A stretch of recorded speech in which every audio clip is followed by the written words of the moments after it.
नमस्कार दोस्तों, मैं Sandeep Sharma, x Indian air force ESP Einstein science planet से NCERT की नई book curiosity subject science class 8 के लिए उसका चैप्टर नंबर 6 करने जा रहे हैं हम। इससे पहले हम 5 चैप्टर कर चुके हैं और सभी के question answer, detail question answer हम डिस्क्रिप्शन में ऐड कर दिया है, एज वेल एज आप अपने right hand side upper most corner पे पूरी प्लेलिस्ट डाल रखी है, चेक कर लीजिएगा। पूरी थ्योरी मिल जाएगी आपको, as well as question answer भी मिल जाएंगे। आज जो ये चैप्टर करने जा रहे हैं बेटा, chapter 6 pressure, winds, storms and cyclone. यहाँ इंपॉर्टेंट क्या है? यहाँ इंपॉर्टेंट है प्रेशर। इससे पहले जो 8th क्लास की पुरानी बुक थी उसमें आपको फोर्स एंड प्रेशर एक जगह मिल रहा था। फोर्स को समझा था हमने, प्रेशर को समझा था। वेयर एज अभी इन्होंने क्या किया, फोर्स को अलग कर दिया, प्रेशर के साथ विंड्स, स्टॉर्म्स एंड साइक्लोन को कंबाइन किया है। अगर आप प्रेशर को समझ जाएंगे अच्छे से तो pressure is the gist, pressure के ऊपर ही winds, storms and cyclone depend करेंगे।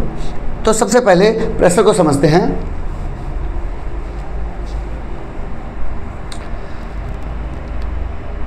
प्रोब एंड पॉडर, ये वो क्वेश्चंस हैं जो आपकी क्यूरियोसिटी के लिए NCERT ने दिए हैं। इनको आपको याद नहीं करना है, नोटबुक में नहीं लिखना है, ये सिर्फ और सिर्फ आपकी क्यूरियोसिटी के लिए हैं, such that to make you aware about the environment in which you are living. Why are winds stronger on some days than on others?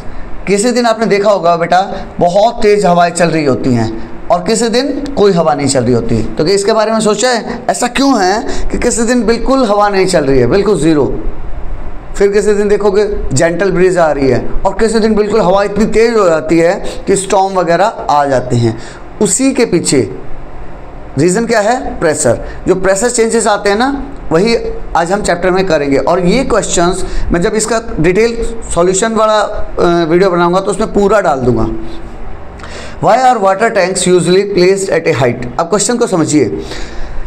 Water tanks, अगर आप एक बिल्डिंग में रह रहे हैं, 10 मंजिला बिल्डिंग है, तो ऐसा क्यों नहीं है कि तीसरी मंजिल पे रख दी जाए, चौथी मंजिल पे रख दी जाए, हमेशा हाईएस्ट उस पर क्यों रखा जाता है? टैंक को सबसे आपके घर की छत पे ही क्यों रखा जाता है, इसके बारे में पूछ रहा है। उसके लिए भी प्रेशर ही जिम्मेवार है। Can air pressure really crush us? कभी आपने सोचा है क्या एयर प्रेशर कभी इतना ज़्यादा हो सकता है क्या कि आपको क्रश कर दे? इस टाइप के क्वेश्चंस आपको सोचने हैं। What causes storms and cyclone? Storm and cyclone के पीछे का रीज़न क्या है? व्हाट कॉजेज, क्या रीज़न है? If the earth stop rotating would cyclone still form? अब मुझे लगा कि साइक्लोन के पीछे अर्थ का रोटेशन हो सकता है, तो अब नेक्स्ट क्वेश्चन है, क्या अर्थ रोटेट करना छोड़ दे तो वुड साइक्लोन स्टिल फॉर्म? क्या तब भी साइक्लोन्स फॉर्म होंगे? इसको हम नेक्स्ट वीडियो में करेंगे। अभी हम थ्योरी करते हैं। You must have observe fallen leave on the ground swirling in the air और बीइंग स्वेप्ट अवे। आपने देखा होगा बेटा पत्तियां गिर गई हैं, पत्तियां गिरने के बाद सूखी पत्तियां हैं, वो कई बार इस हिसाब से स्वेल करती हैं, घूमती रही, चक्कर सा काटेंगे। एंड ट्रीज स्विंग, और इसी हिसाब से पत्ते जो ट्रीज भी करेंगे। And even bending when a strong wind blows. एक पेड़ यूँ सीधा खड़ा है तो या तो थोड़ा बहुत हिल रहा है, थोड़ा बहुत शेक कर रहा है, और कई बार पूरा भी बेंड हो जाता है, इवन टूट भी जाता है जब स्ट्रॉन्ग अपने तूफान वगैरह आते हैं तब। Have you ever wonder why fallen leave rise in the air और ट्रीज स्वे और बैंड? क्या आपने इन सब के लिए सोचा है, वंडर किया है कि ऐसा क्यों है? Does the wind exert force on fallen leaves? क्या ये वो हवा है क्या ये हवा है जिसने वो प्रेशर एक्सर्ट किया उन पत्तियों के ऊपर टू मेक देम राइज, और ऑन ट्रीज टू बैंड? या फिर हवा ने ट्रीज को बैंड किया? Recall other similar effects of the force exerted by wind. इसी टाइप के कुछ और फोर्स जो कि विंड ने एक्सर्ट किए हैं उसके बारे में सोचो, लाइक स्लैमिंग ऑफ डोर्स और रैटलिंग ऑफ विंडोज। अचानक से बट से दरवाजे की आवाज़ आती है ना, कई बार हवा जब तेज़ चल रही होती है तो मम्मी बोलेगी बेटा दरवाज़ा बंद करो जल्दी से, हवा तेज़ आ रही है। तो क्या आपने उस टाइप की साउंड, या फिर जो खिड़कियाँ बट जोर जोर से बज रही हैं, उनके बारे में बात कर रहा है, क्या आपने वो फोर्स को फील किया है? और फ्लटरिंग ऑफ क्लोथ्स, फट फट फट फट, जो फड़फड़ाते हैं ना कपड़े, उसके बारे में बात कर रहे हैं। How does the force exerted by wind makes this happen. अभी तक जो इतने एग्जाम्पल दिए ना बेटा, मोटे तौर पे आपको ये समझाना चाह रहा है कि क्या आपने फील किया कि हवा में कितनी पावर है। दरवाजे, खिड़कियाँ, इवन पेड़, उनको भी इतने बड़े बड़े पेड़ को बेंड कर दे रहा है, तोड़ दे रहा है। तो आपको क्या फील कराना चाह रहा है बेटा, force exerted by the wind make this happen. क्या आप कैसे करती है विंड, कैसे कर पाती है wind. The force exerted by wind creates wind pressure. उसके पीछे आप समझा रहा है बेटा, फोर्स एक्सर्टेड बाय विंड, हवा जो प्रेशर बनाती है, हवा का दाब क्रिएट्स विंड प्रेशर, उससे कि विंड प्रेशर पैदा होता है, विच कॉजेज दीज इफेक्ट, जिससे सारे इफेक्ट आएंगे। We will explore the relationship between force and pressure. पहले हम बेटा फोर्स और प्रेशर को एक ही चैप्टर में पढ़ते थे, अभी उन्होंने क्या किया, फोर्स को अलग कर दिया, प्रेशर के साथ विंड, स्टॉर्म एंड साइक्लोन को कंबाइन किया है। And understand how they shape powerful natural events like thunderstorm and cyclones. पहले हम फोर्स और प्रेशर को समझेंगे, उसके बाद एक उसका रिजल्ट को समझेंगे कि कैसे ये शेप कर पा रहा है इतनी नेचुरल इवेंट्स को, जैसे कि थंडरस्टॉर्म और साइक्लोन, सभी हम इस चैप्टर में समझेंगे। तो सबसे पहले फोर्स आपको पता है बेटा, फोर्स क्या था, जस्ट अभी लास्ट चैप्टर में किया हमने। Force is kind of push और पुल। मैं किसी चीज़ को धकेल रहा हूँ, पुश कर रहा हूँ या फिर पुल कर रहा हूँ, तो वो क्या होगा बेटा, it is a force. Force आपको समझ आ गया होगा। लेकिन छोटी क्लासेस में बच्चों को लगता है कि फोर्स और प्रेशर लगभग एक जैसा ही है। छोटी क्लासेस में बच्चों को लगता है कि फोर्स और प्रेशर में कोई बड़ा डिफरेंस नहीं है और वही चीज़ है, बस एक ही वर्ड को अलग अलग तरीके से यूज़ कर रहे हैं। नहीं बेटा, अभी आपको समझ आना चाहिए फोर्स और प्रेशर में डिफरेंस है। यस, एग्रीड कि प्रेशर फोर्स के ऊपर डिपेंड करता है, लेकिन उसके बीच में एक बहुत अच्छा रिलेशन है, वो अभी समझते हैं। Megha and her brother Pavan are going on a picnic. Megha और उसके भाई पिकनिक पे जा रहे हैं। They walk to the picnic spot carrying identical items in their bag. जैसे आप डायग्राम में देख पा रहे हो बेटा, वो पिकनिक स्पॉट के लिए जाते हैं, आइडेंटिकल आइटम दे रखा उन्होंने बैग में। आइडेंटिकल इस टाइप से जब भी कोई कहानी बन रही हो तो उसको ऐसे फील करना, वो समझाना क्या चाह रहा है, identical item in their bags. इसका मतलब बेटा वो ये समझाना चाह रहा है कि दोनों का बैग का वेट बराबर है। आइडेंटिकल आइटम का मतलब ये है कि दोनों का वेट बराबर है। On the way Pawan keeps adjusting his bag. पूरे रास्ते क्या हुआ, पवन अपने बैग को बार बार इधर एडजस्ट कर रहा है, कभी इधर एडजस्ट कर रहा है, like that, and looks uncomfortable, और अनकंफर्टेबल दिख रहा है। Megha ask, is there a problem with your bag, क्या तुम्हारे बैग के साथ कुछ दिक्कत है। पवन रिस्पॉन्ड्स, पवन ने रिस्पॉन्स किया, yes it is hurting my shoulders. Pavan के शोल्डर्स को वो हर्ट कर रहा है। क्यों कर रहा है। Megha says both our bags are equally heavy. जो मैं बता रहा था वही बात है बेटा, हमारे दोनों के बैग बराबर हैवी हैं। Why does your bag hurt, फिर तुम्हारा बैग क्यों हर्ट कर रहा है। And mind does not, Megha का बैग बेटा हर्ट नहीं कर रहा है, लेकिन उसका बैग हर्ट कर रहा है। Pavan reflects for a minute and says, Pavan ने थोड़ी देर सोचा और फिर कहा, perhaps it is because of the difference in the steps of our bag. ये कहानी का निचोड़ है बेटा, यह क्यों है, शायद उसको लगा it is because of the difference in the steps of our bag. ध्यान से देखो बेटा, यहाँ इसका स्टेप जो आपको दिखाई दे रहा है येलो कलर का स्टेप जो यूज़ किया जाता है ना बेटा, इसको बोलते हैं, बिल्कुल पतला सा है। वेयरएज मेघा का बैग देखो जो आपको पिंक कलर में दिखाई दे रहा है, उसकी चौड़ाई काफ़ी ज़्यादा है। तो पवन ने एनालाइज किया यह क्यों होगा, क्योंकि मेरे बैग का स्टेप बहुत पतला है लेकिन आपके बैग का स्टेप बहुत मोटा है। My bag has narrow strip while your bag has broad strip. ये डिफरेंस है बेटा, उसका नैरो है उसका ब्रॉड है। तो सर इससे क्या डिफरेंस पड़ेगा, वेट तो बराबर ही है ना बेटा। यही चीज़ आपको प्रेशर में महसूस करनी पड़ेगी। मान लीजिए उन दोनों के बैग का वेट 10 किलो है, अब वो 10 किलो वेट पतली सी स्ट्रिप के ऊपर आ रहा है, तो जितनी पतली स्ट्रिप के ऊपर उसके वेट आएगा तो वो 10 किलो उसको इतने से एरिया को सहन करना है। वेयरएज मेघा के बैग में स्ट्रिप है चौड़ी, तो वो वही 10 किलो उसके इतने चौड़े एरिया को कवर करना है, चौड़े एरिया को लेके जाना है। तो इसीलिए पवन अनकंफर्टेबल फील कर रहा था और मेघा अनकंफर्टेबल नहीं कर रही थी। कैन द शेप और size of the steps really make a difference? आप लोगों को क्या लगता है, क्या शेप और साइज का स्टेप पतली करने से या मोटी करने से कोई फर्क पड़ेगा क्या? आपको क्या फील होता है? Let us try to find out. आइए पता करते हैं। When we carry a bag we feel its weight because of the force of gravity acting on our shoulder. जब हम एक बैग को लेके जाते हैं तो हमें उसका बोझ किस लिए लगता है? जैसे बेटा इस डायग्राम में देखोगे ना, तो उसका बोझ किधर होगा बेटा? बैग का वेट हमेशा नीचे की तरफ होगा because of force of gravity. उनके कंधों पे जो यहाँ इस पॉइंट पे वेट लग रहा है ना बेटा, वो क्यों लग रहा है? ग्राउंड की जो अर्थ की ग्रेविटी है वो उसको खींच रही है।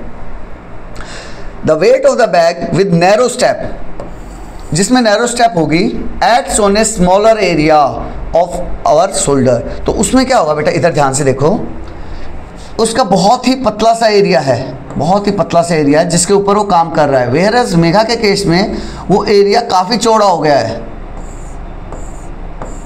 वो एरिया बढ़ा हुआ है जिसपे वो एक्ट कर रहा है। तो 10 किलो उसका वेट क्या हुआ? जो 10 किलो वेट था वो डिस्ट्रीब्यूट होगा, इतने चौड़े एरिया में आ रहा है। लेकिन वही पवन का वो एरिया बिल्कुल पतला सा है। अगर मैं उस स्टेप को और पतला कर दूं, बिल्कुल पतला कर दूं, तो इवन ये मेरे स्किन को काट भी सकता है। जैसे आपने देखा होगा बेटा पतंग वगैरह में, पतंग का मांझा देखा है? पतंग का मांझा आप अगर थोड़ी देर उड़ाओगे तो आपने देखा होगा यहाँ पे कट आ जाता है। क्या पतंग बहुत हैवी है क्या? नहीं, लेकिन धागा बहुत पतला है। अगर मैं उसी धागे की चौड़ाई के साथ उड़ाऊँ, अगर मान लिया एक्सपेरिमेंट करने के लिए मैं चौड़े धागे से उड़ा रहा हूँ, जैसे हमारा नाड़ा वगैरह नहीं रहता, यहाँ रस्सी जो यूज़ करते हैं, उस रस्सी से उड़ाऊंगा तो उसकी चौड़ाई होगी ज़्यादा, तो मेरी स्किन को नहीं काट पाएगा। लेकिन अगर आप पतंग के मांझे को आप खींचते होगे काफ़ी देर तक, अगर बार बार यूँ कर रहे हो तो आपने देखा होगा आपकी उंगली में कट आ जाता है। जिससे बचने के लिए आजकल स्टील के या फिर बैलून टाइप के कुछ चीज़ें आ रही हैं जो आपको सेफ्टी प्रोवाइड कर पाएँ। Acts on a smaller area of our shoulder. तो आपने देखा पवन के केस में पतले से एरिया पे काम कर रहा था, whereas the weight of the bag with broad steps is spread out over a larger area of our shoulder. इसमें क्या हुआ? वो वेट डिस्ट्रीब्यूट हो गया। It is due to this reason, यही कारण था that we feel more comfortable carrying a bag with broader steps than one with the narrow step. यही रीज़न रहता है कि अगर आपने अपना ट्रैवलिंग बैग वगैरह भी देखा होगा बेटा, उसमें स्टेप वगैरह काफ़ी चौड़े डाले जाते हैं। और ट्रैवलिंग बैग में ध्यान से देखना बेटा, स्टेप के साथ एक मूवेबल इतना सा पोर्शन और रहेगा जो और उससे चौड़ा होगा, सच दैट आपको उसको एडजस्ट करके अपने कंधे पे लगा लो। जहाँ आप टच करा रहे हो ना, तो वो वेट और कम कैरी कर पाएगा। Although both bags have the same weight, since the area over which the force act is involved, we define a quantity called pressure, which is the force per unit area. अब बेटा यहाँ से वो आपको force समझ आ गया था हमें। जैसे इस केस में मैं कहूँ तो फोर्स तो 10 किलोग्राम ही था। फोर्स कितना था? 10 किलोग्राम ही था दोनों के पास। लेकिन पवन के पास प्रेशर बढ़ गया। क्यों बढ़ गया? क्योंकि 10 किलोग्राम वेट ही थोड़े से एरिया पे काम कर रहा था।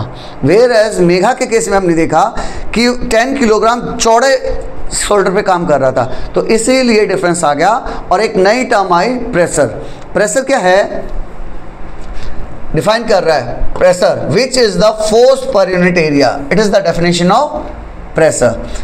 Pressure is equal to force per unit area. At this stage, we will consider only those vectors which act perpendicular to the surface on which the pressure is to be computed. इस line का मतलब ये है, higher classes में जाएंगे तो हम उसी प्रेशर को, अभी सिर्फ और सिर्फ हम परपेंडिकुलर की बात करेंगे। जब हायर क्लासेस में जाएंगे तो हम उसको इधर डायगनल, मैं थोड़ा और डायगनल कर दूंगा, मैं तो उसको और डायगनल कर दूंगा, इस टाइप से अलग अलग एंगल पे चेक कर सकते हैं। लेकिन यहाँ के लिए क्लास 8 के लिए प्योर परपेंडिकुलर की बात कर रहा है, जो परपेंडिकुलर फोर्स काम करेगा उसी की बात कर रहा है। तो आपको क्या समझ आया बेटा? This is very much important, अपने नोटबुक में ऐड कर लीजिएगा। Pressure is force per unit area. वो फोर्स, दोनों के पास फोर्स उतना ही था, समझना, दोनों के पास फोर्स 10 kg ही था, 10 न्यूटन बोलेंगे हम, लेकिन आपको समझाने के लिए भी मैं 10 kg बता रहा हूँ। अगर मान लो इसका एरिया, पवन का एरिया 1 मान लेता हूँ मैं, वेयर एज तो पवन के लिए कितना आ जाएगा बेटा? फोर्स आ जाएगा 10। अभी यूनिट्स के बारे में डिस्कशन नहीं कर रहे हैं, लेकिन मेगा की बात करें तो अगर 10 kg को मैं एरिया मान लूँ 2, तो प्रेशर कितना हो गया? अब देखिए मेगा का प्रेशर हाफ रह गया है, मेगा का प्रेशर हाफ रह गया है। यूनिट्स के बारे में हम आगे बात करते हैं। इसी को एक्सटेंड करते हुए नेक्स्ट एग्जांपल बता रहा है, broad steps reduces the pressure exerted by the bag on our shoulder as compare to the narrow steps. Narrow steps के कंपैरिजन में ब्रॉड स्टेप्स हमारे ऊपर कम प्रेशर अप्लाई करते हैं। Therefore we feel more comfortable carrying a bag with broad steps. इसीलिए हम broad steps वाले को ले जाना इजीली कंफर्टेबल फील करते हैं। Can you now understand why it feels easier to lift a water filled bucket. अब इस बकेट के बारे में बात कर रहा है, आपको कंफर्टेबल इजी क्यों लगता है? क्या? To lift a water filled bucket with a broad handle. यहाँ देखो बेटा, 2 बकेट दिखाई हैं, सेम साइज की हैं, सेम पानी भरा हुआ है, लेकिन यहाँ उसने क्या किया, इसके ऊपर देखो यहाँ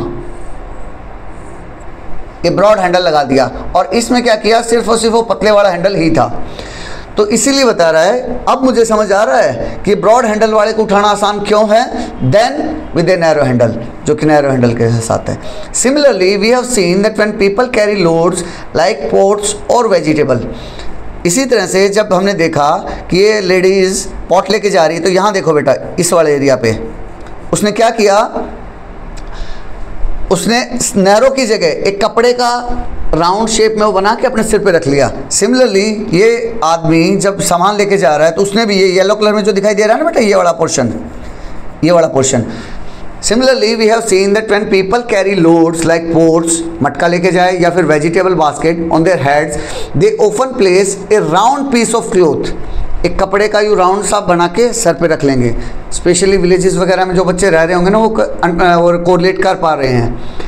under the loads, in both cases the objective is to reduce pressure. दोनों केस में, इसमें कहीं भी देख लो, हमारा पर्पस क्या रहेगा, टू रिड्यूस प्रेशर को घटाना by increasing the area over which the weight acts. हमने किया क्या, कैसे प्रेशर को घटाया, इंपॉर्टेंट लाइन है, हमने प्रेशर को कैसे घटाया, मैंने बाय इंक्रीजिंग द एरिया, मैंने एरिया बढ़ा लिया। इस बात को समझो बेटा। मान लिया मैं अपने सिर पे पोट या फिर वेजिटेबल बास्केट रखी, तो अगर मैं कुछ भी ना रखूं तो मेरे सिर के इतने छोटे से पोर्शन पे वो टच हो रहा होगा कहीं ना कहीं, उसका जो लोअर मोस्ट पोर्शन होगा वो मेरे सिर के इतने से पोर्शन पे टच करेगा। तो अब सोचो, मान लिया 20 किलो वेट है, 20 किलो वेट मेरे इतने से एरिया पे आ रहा है, तो सारा यहाँ पे कितना प्रेशर महसूस होगा। आप फील भी कर सकते हो, आप प्रैक्टिकली फील भी कर पा रहे होगे, मुझे जो लग रहा है, इतने से प्रेशर पे पूरा 20 किलो वेट आ गया। वही मैंने क्या किया, एक कपड़े का यूँ राउंड सर्कल में, जलेबी शेप में, यूँ जलेबी शेप में यूँ बनाया और कपड़े को फोल्ड करके अपने सिर पे रख लिया। तो अब वही वेट 20 किलो अब इतने जगह पे नहीं लग रहा है, अब उसका जगह बढ़ गया है, इस टाइप से पूरे सर के डिस्ट्रीब्यूट हो गया है। तो जैसे हम घर में काम को डिस्ट्रीब्यूट नहीं कर लेते, दिवाली की सफाई करनी है, जब दिवाली की सफाई करनी है तो मम्मी के बस का नहीं रहता, काम बढ़ गया है, तो मम्मी क्या कहेगी, पापा को बुला लेगी, आपको बुला लेगी, बेटा आ जाओ, दीदी को बुला लिया, सबको बुला लिया, ठीक है आप ये कर लो, आप ये कर लो, आप ये कर लो, हम काम को डिस्ट्रीब्यूट कर लेते हैं। इसी टाइप से इसने क्या किया बेटा, वेट को डिस्ट्रीब्यूट कर लिया बड़े एरिया पे। अब बड़े एरिया पे डिस्ट्रीब्यूट कर लिया, तो अगर हम उसके छोटे छोटे पार्ट पे देखें, छोटे छोटे पार्ट में, तो वेट डिस्ट्रीब्यूट हो गया, तो सबको कम महसूस हो रहा है। लेकिन वही प्रेशर अगर अकेली मम्मी के ऊपर छोड़ दिया जाए, तो मम्मी तो बेचारी फेल हो जाएगी, भाई मेरे बस का नहीं है। इसी हिसाब से वो डिस्ट्रीब्यूशन की बात कर रहे हैं। Pressure is defined as the force per unit area. Pressure का डेफिनेशन हम पढ़ चुके हैं, force per unit area. The SI unit of force is newton. आइए समझते हैं। अब ये बताओ हमने क्या बोला बेटा, प्रेशर की डेफिनेशन क्या थी बेटा, फोर्स पर यूनिट एरिया, ठीक है सर। तो ऐसा यूनिट प्रेशर की निकालते हैं। पहला क्या यूज किया हमने, फोर्स। तो फोर्स के लिए यूनिट क्या थी, एसआई सर न्यूटन थी, ठीक है। एरिया के लिए, एरिया की सर मीटर स्क्वायर, तो newton metre square.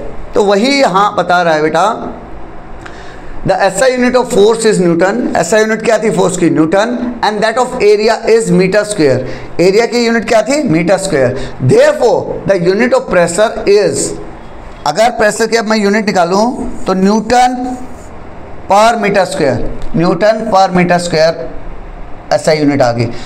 This unit is also called a pascal, denoted by capital P small a. जब यूनिट्स की बात करें तो आपको पक्का पता होना चाहिए, फर्स्ट वर्ड कैपिटल है, छोटा next word a is small. जैसे यहाँ न्यूटन कैपिटल है। यूनिट्स लिखते वक्त बेटा अल्फ़ाबेट्स का बहुत अच्छे से याद करना। कोई बच्चा इसको पी ए यूँ लिख के आ जाएगा, कोई बच्चा उसको स्मॉल में पी स्मॉल में ए लिख के आ जाएगा, ये दोनों गलत हैं। First word will be capital, second is small. तो आपको पता होना चाहिए this is pascal. If a force of 100 Newton, अब वही बात करते हैं, जैसे इसी के एग्जांपल ले लेते हैं। 100 न्यूटन फोर्स मान लिया, उसके ऊपर कितना फोर्स था, 100 newton, is applied on a cardboard of area 2 metre square. एक एरिया था बेटा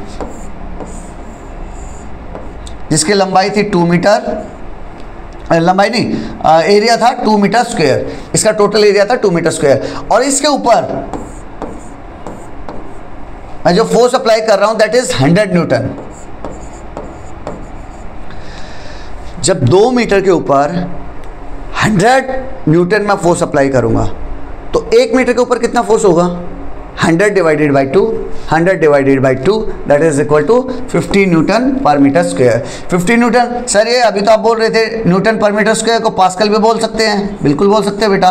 तो आप इसको बोल दो 50 P A, capital P small A. There are many situation in daily life where pressure plays a important role. Conduct the activities given in table 6.1 and record your observation. 6.1 activity के लिए बता रहा है बेटा, वो हमें कंडक्ट करनी है। Explain how pressure influences the mode of action undertaken for each activity. अभी हम प्रेशर को और गहराई में समझेंगे। सेफ्टी फर्स्ट में बता रहा है बेटा कि आपको ये under the supervision of an adult करना है, ये कहीं आप चोट ना खा लें इसके लिए। टेबल 6.1 फर्स्ट एक्टिविटी है बेटा ड्राइविंग एन आयरन नेल। एक आयरन नेल लिया है उसने, आयरन नेल शेप में कैसी होती है बेटा,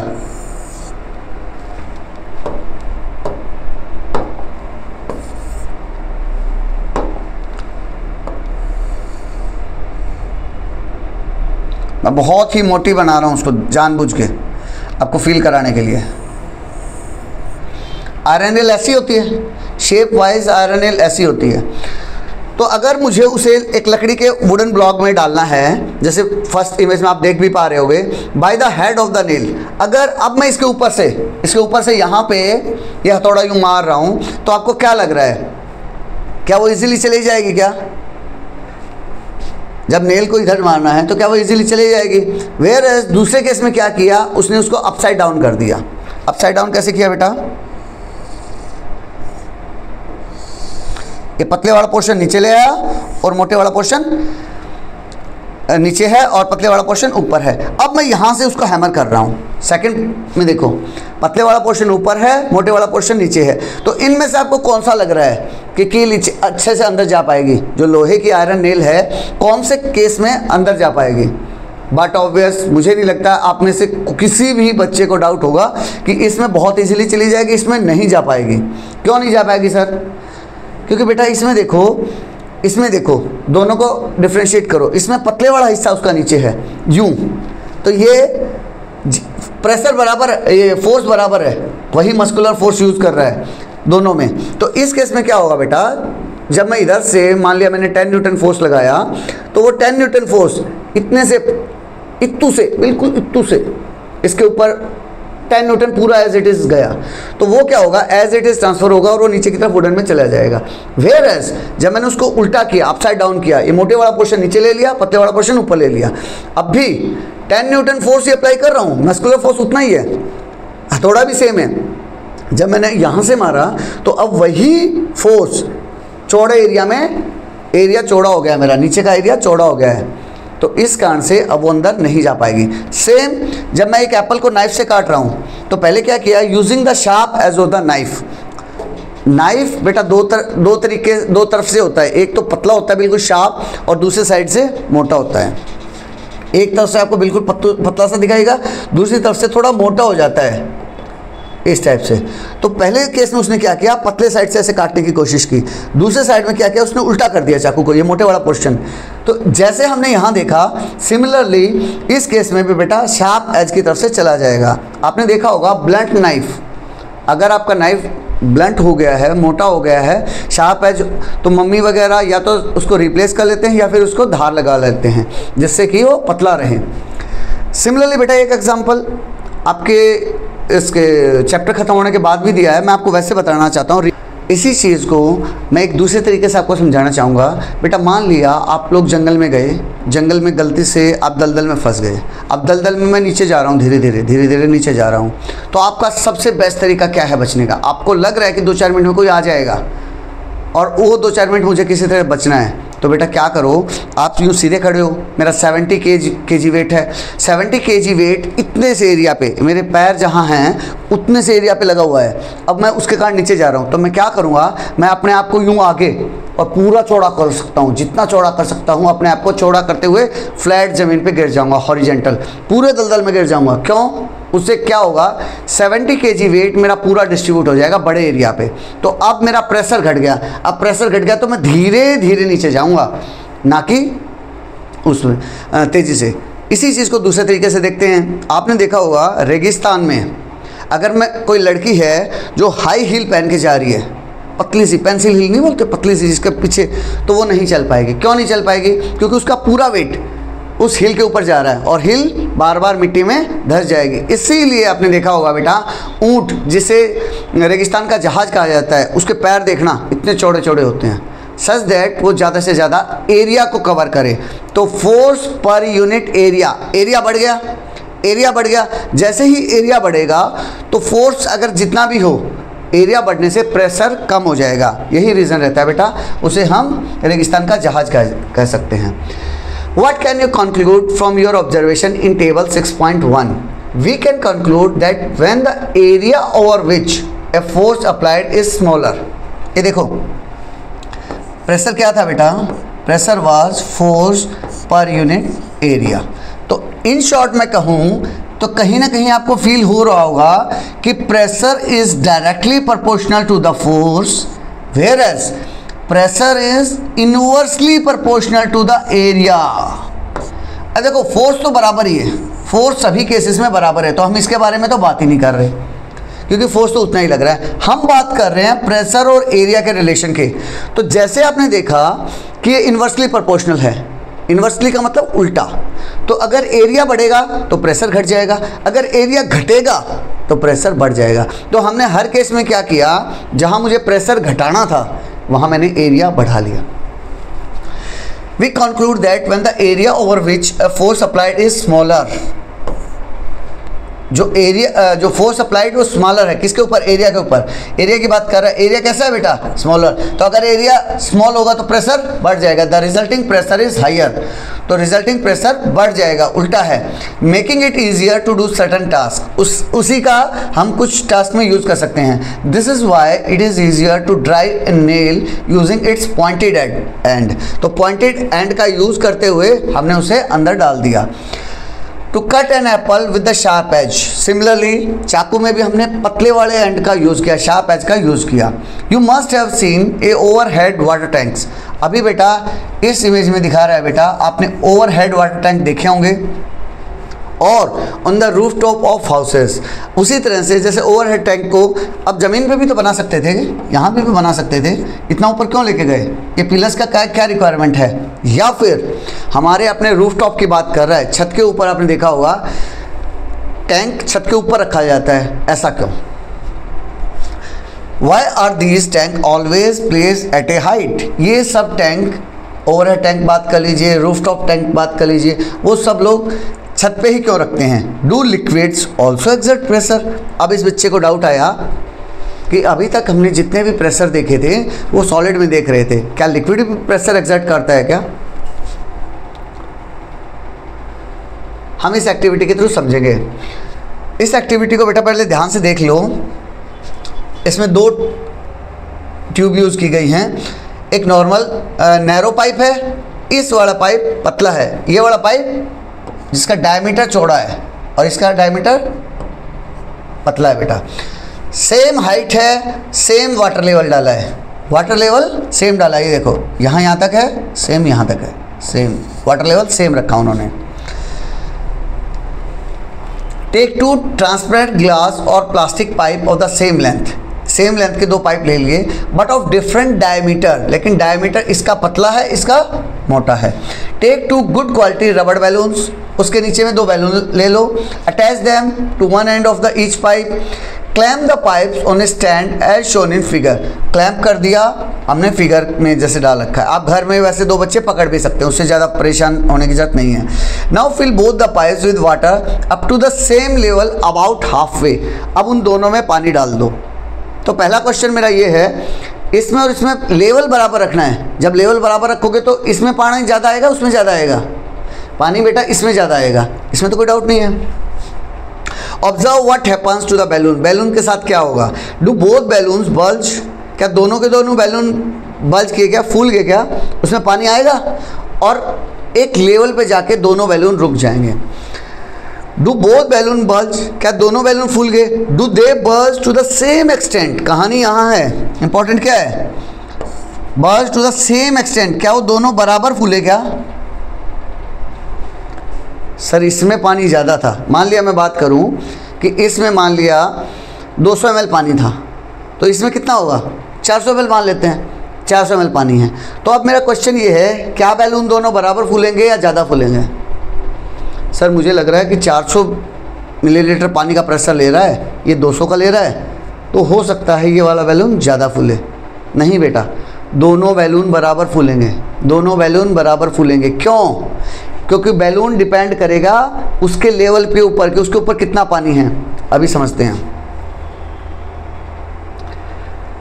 What can you infer from this activity, इस एक्टिविटी से क्या आप इन्फर कर सकते हैं। इन्फर मीन्स क्या महसूस कर सकते हैं, क्या उसका अंदाजा लगाएंगे। You must have observe that the 2 balloon bulge to the same extent, दोनों के दोनों बैलून सेम एक्सटेंट में बल्ज किए, एक ही बराबर फूले। वाई इट इज़ सो, ऐसा क्यों है। Notice that because of the different diameters the weight of the water in the 2 pipes is different. जैसे मैंने एग्जांपल दिया था ना बेटा, वही बता रहा है। आप नोटिस करो, because of the different diameter, इसका डायमीटर चौड़ा था इसका डायमीटर पतला था, तो इसमें कितना पानी आया, इसमें आया 200 ml और इसमें कितना आया, इसमें आया बेटा 400 ml, उससे पानी ज़्यादा था। The weight of the water in the 2 pipes is different. Pipe में वेट अलग अलग है, फोर्स अलग अलग एग्जर्ट कर रहा है। इसमें वेट 400 ml है, इसमें 200 ml ही है। However, the bulge in both the balloon is the same. लेकिन फिर भी जो बल्ज है इसमें और इसमें दोनों में बल्ज सेम ही आया।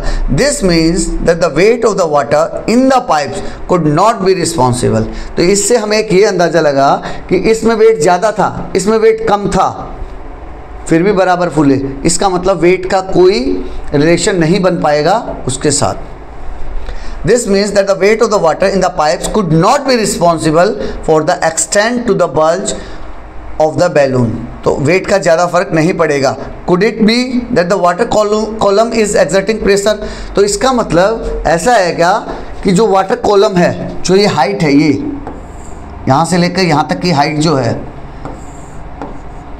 वाटर कॉलम की जो हाइट है, क्या वो प्रेशर अप्लाई कर रही है। Yes, it is the pressure exerted by the water column. या वाटर कॉलम की हाइट डिफाइन करेगी, which is responsible for the bulge. That is why equal water column heights produces equal bulge in the balloon. इसीलिए ऐसा हुआ कि अगर equal height रखी तो उसने इक्वल बल्ज पैदा किया, डिस्पाइट देयर डिफरेंट डायमीटर्स। जबकि डायमीटर अलग अलग थे, फिर भी उसने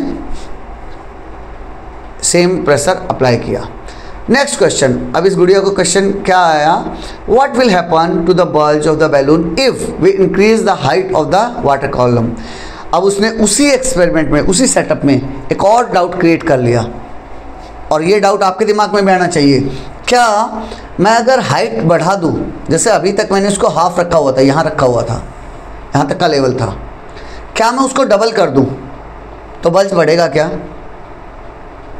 अभी तक हमें ये समझ में आया कि वेट का कोई ज़्यादा इफेक्ट नहीं आया, तो क्या हाइट का इफेक्ट आएगा क्या। तो उसी के लिए उसने सेम सेटअप में क्या किया बेटा, इस वाले बैलून में पानी ज़्यादा डाल दिया। पहले मान लिया 200 था, ये 400 था। अब उसने क्या किया, 200-400 पे ध्यान नहीं दिया, उसने हाइट पे ध्यान दिया।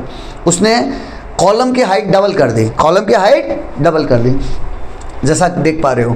पोर some more water in any of the pipes, आप इसमें भी कर सकते हो यही काम। Observe the bulge of the balloon, अब बल्ज देखो, ये इतू सा है और ये इससे डबल हो गया है, बड़ा हो गया है। Repeat this process a few times adding more water each time, हर बार थोड़ा थोड़ा पानी बढ़ाते हुए चलो। And noting the extent of a bulge as shown in figure, और नोट डाउन करते चलो। Do you see any relationship between the amount of the bulge of the rubber balloon and the height of the water column in the pipe? क्या आपको इसके बीच में, bulge और water column के बीच में कोई रिलेशन दिखाई दिया? हाँ सर दिखाई दिया। मुझे जो बल्ज था, जैसे जैसे मैं हाइट बढ़ा रहा था, जैसे जैसे मैं हाइट बढ़ा रहा था वैसे ही मुझे दिखाई दिया कि उसका बल्ज बढ़ता जा रहा है। तो इसका मतलब height of the water column matter करेगा, height of the water column matter करेगा बेटा, और वो डायरेक्टली प्रोपोर्शनल होगा। बल्ज जैसे जैसे हाइट बढ़ती जाएगी बल्ज बढ़ता जाएगा। Do you see any relation between the amount of the bulge of the rubber balloon and the height of the water column in the pipe? हाँ सर मुझे दिखाई दिया, they are directly proportional. You must have observe that the bulge of the balloon increases as the height of the water column increases, जैसे जैसे मैं बढ़ाता गया bulge बढ़ता गया। तो मुझे समझ क्या आया, इन्फर क्या किया मैंने, thus as the height of the water column in the pipe increases, जैसे जैसे हाइट बढ़ी the pressure at the bottom of the pipe also increases, तो जो नीचे की तरफ प्रेशर था ना वो भी बढ़ता गया। Which causes the balloon to bulge more, जिससे बैलून और ज़्यादा बल्ज होता चला गया। So we can say that the pressure exerted by a liquid in a vessels depend on the height of its column. पूरी कहानी का निचोड़ यहाँ गया बेटा, pressure exerted by a liquid, जो एक लिक्विड ने एक प्रेशर एक्सर्ट किया एक वेसल के अंदर, depends on the height of its column, वो डिपेंड किसके ऊपर करेगा, हाइट ऑफ द कॉलम पे डिपेंड करेगा। दिस इज द रीजन, अच्छा यही रीजन है, अब मुझे समझ में आया। This is the reason why overhead tanks are placed at the height so that the pressure in the taps is increase. अगर वही वाटर टैंक मैं छत से उतार के बिल्कुल ग्राउंड फ्लोर पे रख लूँ तो मेरे टैप में प्रेशर बहुत ही कम आएगा। क्यों? क्योंकि अब मेरा height of the water column बहुत कम हो गया है, वो एज गुड एज पैरेलल ज़मीन पे आ गया है, तो मेरे घर में पानी का प्रेशर कम आएगा। Suppose you are living on the second floor of a 3 stories building. आप एक बार फील करो, आप एक 3 story बिल्डिंग है बेटा, 3 story की बिल्डिंग है, आप यहाँ रह रहे हो, ये आपका घर है, and an overhead water tank is placed on the top floor. आपका टैंक कहाँ रखा हुआ है, छत के ऊपर रखा हुआ है। विल यू और your friend on the first floor receive A more powerful stream of tap water? Give reasons. तो अभी क्या पूछ रहा है बेटा कि इन केस आप सेकंड फ्लोर पे रह रहे हो और अगर आप ग्राउंड फ्लोर पे टैंक रख लो या फिर सेकंड फ्लोर पे टैंक रख लो तो क्या आपका प्रेशर कम होगा? बट ऑब्वियस होगा। जितना इसका वाटर कॉलम की हाइट होगी ना बेटा, जितना वाटर कॉलम की हाइट होगी, अगर पॉसिबल है तो मैं इसके ऊपर एक और पिलर खड़ा करके यहाँ रख दूंगा तो हाइट और बढ़ जाएगी।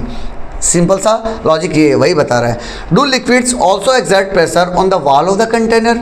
अभी तक हमें क्या समझ में आया कि जो कंटेनर है, कंटेनर बॉटल है, कंटेनर बॉटल अपने लोअर एंड पे यहाँ इस जगह पे प्रेशर एक्सर्ट करती है, हमें महसूस होया। और वो कैसे महसूस हुआ वो डिपेंड करेगा कि कितनी हाइट है उसके अंदर। पानी के अंदर अगर इतनी हाइट होगी तो इस जगह पे लोअर एंड पे कम प्रेशर होगा, इतनी हाइट होगी तो और ज़्यादा होगा, इतनी हाइट होगी तो और ज़्यादा होगा। यहाँ तक मुझे ये समझ आया कि किसी भी कंटेनर की तली में प्रेशर आएगा। अब क्या पूछ रहा है, नेक्स्ट क्वेश्चन उसका ये है बेटा, क्या लिक्विड्स अपने वॉल के कंटेनर्स पे भी प्रेशर देते हैं? क्या नीचे तो देते हैं, ये तो समझ आ गया। क्या वो लेफ्ट और राइट साइड मतलब चारों तरफ, कंटेनर के चारों तरफ साइड वॉल्स पे भी प्रेशर देगा? क्या वो साइड वॉल्स पे प्रेशर देगा? क्या क्वेश्चन ये है। इस एक्टिविटी से समझेंगे। Take a used plastic bottle and remove its cap, plastic bottle ली, कैप रिमूव कर दी। Make 4 small holes near the bottom, इस टाइप से बेटा उसने देखो ये जो व्हाइट कलर के दिख रहे हैं ना, जिसे मैंने रेड कर दिया है, इस टाइप से आप छेद बना दो यूजिंग ए नीडल और ए नेल वगैरह का यूज़ करके छेद कर दो। Make sure that the holes are the same height, इस बात का ध्यान रखना है कि वो ज़मीन से जो हाइट ली है सभी की सेम हो। If you find it difficult to make a hole, you can slightly heat the needle and poke it to make holes. गर्म करके भी आप उसका यूज़ कर सकते हैं। Seal the holes with a tape and fill the bottle with water. छेद कर लिए, छेद करने के बाद उसके ऊपर इस टाइप से बेटा एक टेप लगा दो, यहाँ पे पूरा टेप लगा दो। टेप इसलिए लगाई ताकि वो जैसे मैं पानी भर रहा हूँ उसी टाइम निकलना शुरू ना कर दे। फिर उसको पानी भर लिया मैंने, पानी भरने के बाद now remove the tap from all holes at the same time. जब पानी भर गया तो अचानक से ये पूरी टैप को मैं यूँ निकाल दूंगा, पूरे एक साथ, पूरी टैप को एक साथ निकाल दूंगा। तो होगा क्या? What do you observe? क्या होगा ये बताओ। तो बेटा सिंपल सा महसूस भी हो रहा है, जैसे ही मैं टेप हटाऊंगा तो वो देखो वो पानी यूँ दिखा रखा है, देखो ये पानी गिर गया, ये सामने की तरफ गिर गया, ये साइड में गिर गया। सिमिलरली पीछे की तरफ भी पानी गिर ही रहा होगा, इसमें कोई डाउट नहीं है। You observe water flowing out through the holes on the side of the bottle, आपने देखा कि पानी चारों तरफ गिरेगा। What can you infer from this observation, इस ऑब्जर्वेशन से आपको क्या महसूस हुआ? It indicates that water also exert pressure on the side of the container. बहुत ईजी है, अभी के बच्चे बहुत स्मार्ट हैं, वो उनको ये एक्टिविटी करने की भी ज़रूरत नहीं है, जहाँ तक मुझे लगता है वो महसूस कर सकते हैं कि प्रेशर नॉट ओनली बॉटम पे लगेगा प्लस साइड वॉल पे भी लगेगा ही लगेगा। It indicates that water also exerts pressure on the sides of a container. Therefore, we can conclude that liquid exerts pressure not only at the bottom, bottom पे तो लगेगा ही लगेगा, but also on its sides पे भी लगेगा। In fact, liquid exerts pressure in all direction. कहानी की का जिस्ट आ गया कि लिक्विड हर एक डायरेक्शन में प्रेशर लगाएगा। You must have seen water spurting out like a fountain from leaking joints और होल्स इन वाटर पाइप। आपने देखा होगा बेटा कि वाटर पाइप में अगर कोई छेद हो जाता है तो फाउंटेन की तरह पानी निकलता है। Can you explain why this happens, ऐसा क्यों होता है? Is it due to the pressure exerted by water on the walls of the pipe? हाँ सर, वही तो रीज़न है। Do you know that the base of a dam is much broader than the top. अब बेटा ये बात कर रहा है, इस सीन को ध्यान से देखना। नदी बह के जा रही है, नदी के को रोकने के लिए उसने क्या किया, एक दीवार लगा दी, दीवार जिसको हम डैम बोलते हैं। डैम में क्या कर रहा है, डैम में यहाँ देखना, इस डैम की ये वाली इस चौड़ाई को ध्यान से देखना, ये वाला। तो ये बता रहा है कि आपने ध्यान किया जो बेस है, ये जो दीवार बनाई इसका बेस काफ़ी चौड़ा है। जैसे जैसे हम ऊपर जा रहे हैं तो चौड़ाई घट रही है, ये चौड़ाई घट रही है। इसी चीज़ पे ध्यान देना, वही चीज़ बोल रहा है कि आपने फील किया the base of a dam, जो डैम का बेस है is much broader than the top, और टॉप के कंपैरिजन में ज़्यादा ब्रॉडर है। This is because a broad base not only supports the structure of the dam. जो चौड़ा है वो ऐसा नहीं है कि सिर्फ और सिर्फ उसको सपोर्ट कर रहा है, बट ऑब्वियस हर घर की फाउंडेशन भी बनाते हैं बेटा, आपने देखा होगा फाउंडेशन काफ़ी चौड़ी होती है और ऊपर में दीवारें पतली होती हैं, तो सपोर्ट तो करेगा ही करेगा फाउंडेशन को, but also withstands the horizontal water pressure near the bottom. जो नीचे की तरफ देखो पानी किधर किधर लग रहा है, प्रेशर किधर बना रहा है, जैसे हमने बॉटल में देखा था नीचे की तरफ तो प्रेशर बनाएगा ही बनाएगा, साथ में साइड में भी प्रेशर बना रहा है। और जितना ऊपर जा रहे हैं ध्यान से देखो, जो उन्होंने ड्राइंग किया है ना, इधर देखो, इसकी लेंथ ज़्यादा है, इसकी लेंथ कम और कम, मीन्स नीचे में सबसे ज़्यादा प्रेशर होगा, फिर कम। उसी हिसाब से हमने प्रेशर को विथस्टैंड करने के लिए नीचे का बेस काफ़ी चौड़ा बनाया और ऊपर कम होते जा रहा है। The water store in the dam exert pressure horizontally on the side wall. Side wall में हॉरिजेंटली प्रेशर अप्लाई करेगा, वो क्या है बेटा, हॉरिजेंटली प्रेशर अप्लाई करेगा, एंड वर्टिकली ऑन, और वर्टिकली भी अप्लाई करेगा। And vertically on the floor due to the height of the water level, और जितनी हाइट होगी तो वो उतना ही वर्टिकली प्रेशर अप्लाई करेगा। The pressure which acts horizontally is very large near the bottom, नीचे की तरफ जो हॉरिजेंटली ये वाले प्रेशर की बात कर रहा है बेटा, is very large near its bottom, bottom के पास में प्रेशर बहुत ज़्यादा होगा। Thus to withstand the pressure the base of the dam is made broader, इसीलिए वो प्रेशर को ज़्यादा मतलब चौड़ा बनाया गया है। क्यों? क्योंकि बेटा नॉट ओनली ऊपर की तरफ से प्रेशर आ रहा है, यहाँ इस तरफ भी प्रेशर ज़्यादा है, तो नीचे का बेस चौड़ा रहेगा और ऊपर प्रेशर कम होता जाएगा। Let us now try to understand if air also exert pressure। अब इस एक्टिविटी में क्या समझेगा बेटा, इस एक्टिविटी में वो हमें बता रहे हैं, अब तक हमने देखा कि सॉलिड प्रेशर अप्लाई कर रहा था, फिर लास्ट एक्टिविटी के थ्रू हमने समझा लिक्विड भी प्रेशर अप्लाई कर रहा था और चारों तरफ कर रहा था, नीचे भी और साइड्स पे भी। क्या एयर भी प्रेशर अप्लाई करती है? वही इस एक्टिविटी के थ्रू समझेंगे। Pressure exerted by air, you already know that air is all around us, आप जानते हैं कि हमारे चारों तरफ हवा है। The envelope of air surrounding the earth is called atmosphere, जो वो एनवलप हमें चारों तरफ से कवर किए हुए है उसे क्या बोलते हैं बेटा? एटमॉस्फेयर बोलते हैं। जैसे मान लो ये अपनी अर्थ है, प्यारी प्यारी धरती अर्थ है, इसके चारों तरफ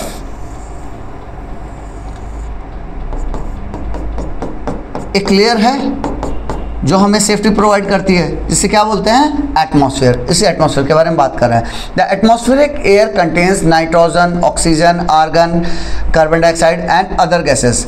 उसमें क्या क्या है बेटा? एटमॉस्फेयर में नाइट्रोजन जो सबसे ज़्यादा है, फिर ऑक्सीजन जो हमारे लिए बहुत ज़रूरी है, आर्गन, कार्बन डाइऑक्साइड और दूसरी गैसेस स्मॉल क्वांटिटीज़ में मिलती हैं। The atmosphere extends up to many kilometres above the surface of the earth, जो ऊपर की तरफ बात कर रहा है बेटा, जो एटमॉस्फेयर है बेटा वो extends up to many kilometre, काफ़ी किलोमीटर्स तक एक्सटेंड करता है above the surface of the earth, surface of the earth के ऊपर, जो आपने 4 लेयर पढ़ी है ना। Let us find out if the atmosphere exert pressure by performing the following activity. अभी देखते हैं क्या इस एक्टिविटी के थ्रू हम ये समझने की कोशिश करेंगे एयर भी प्रेशर अप्लाई करता है।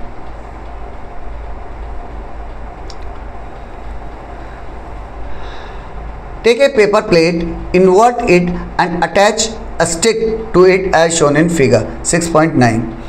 Place it on a plane surface.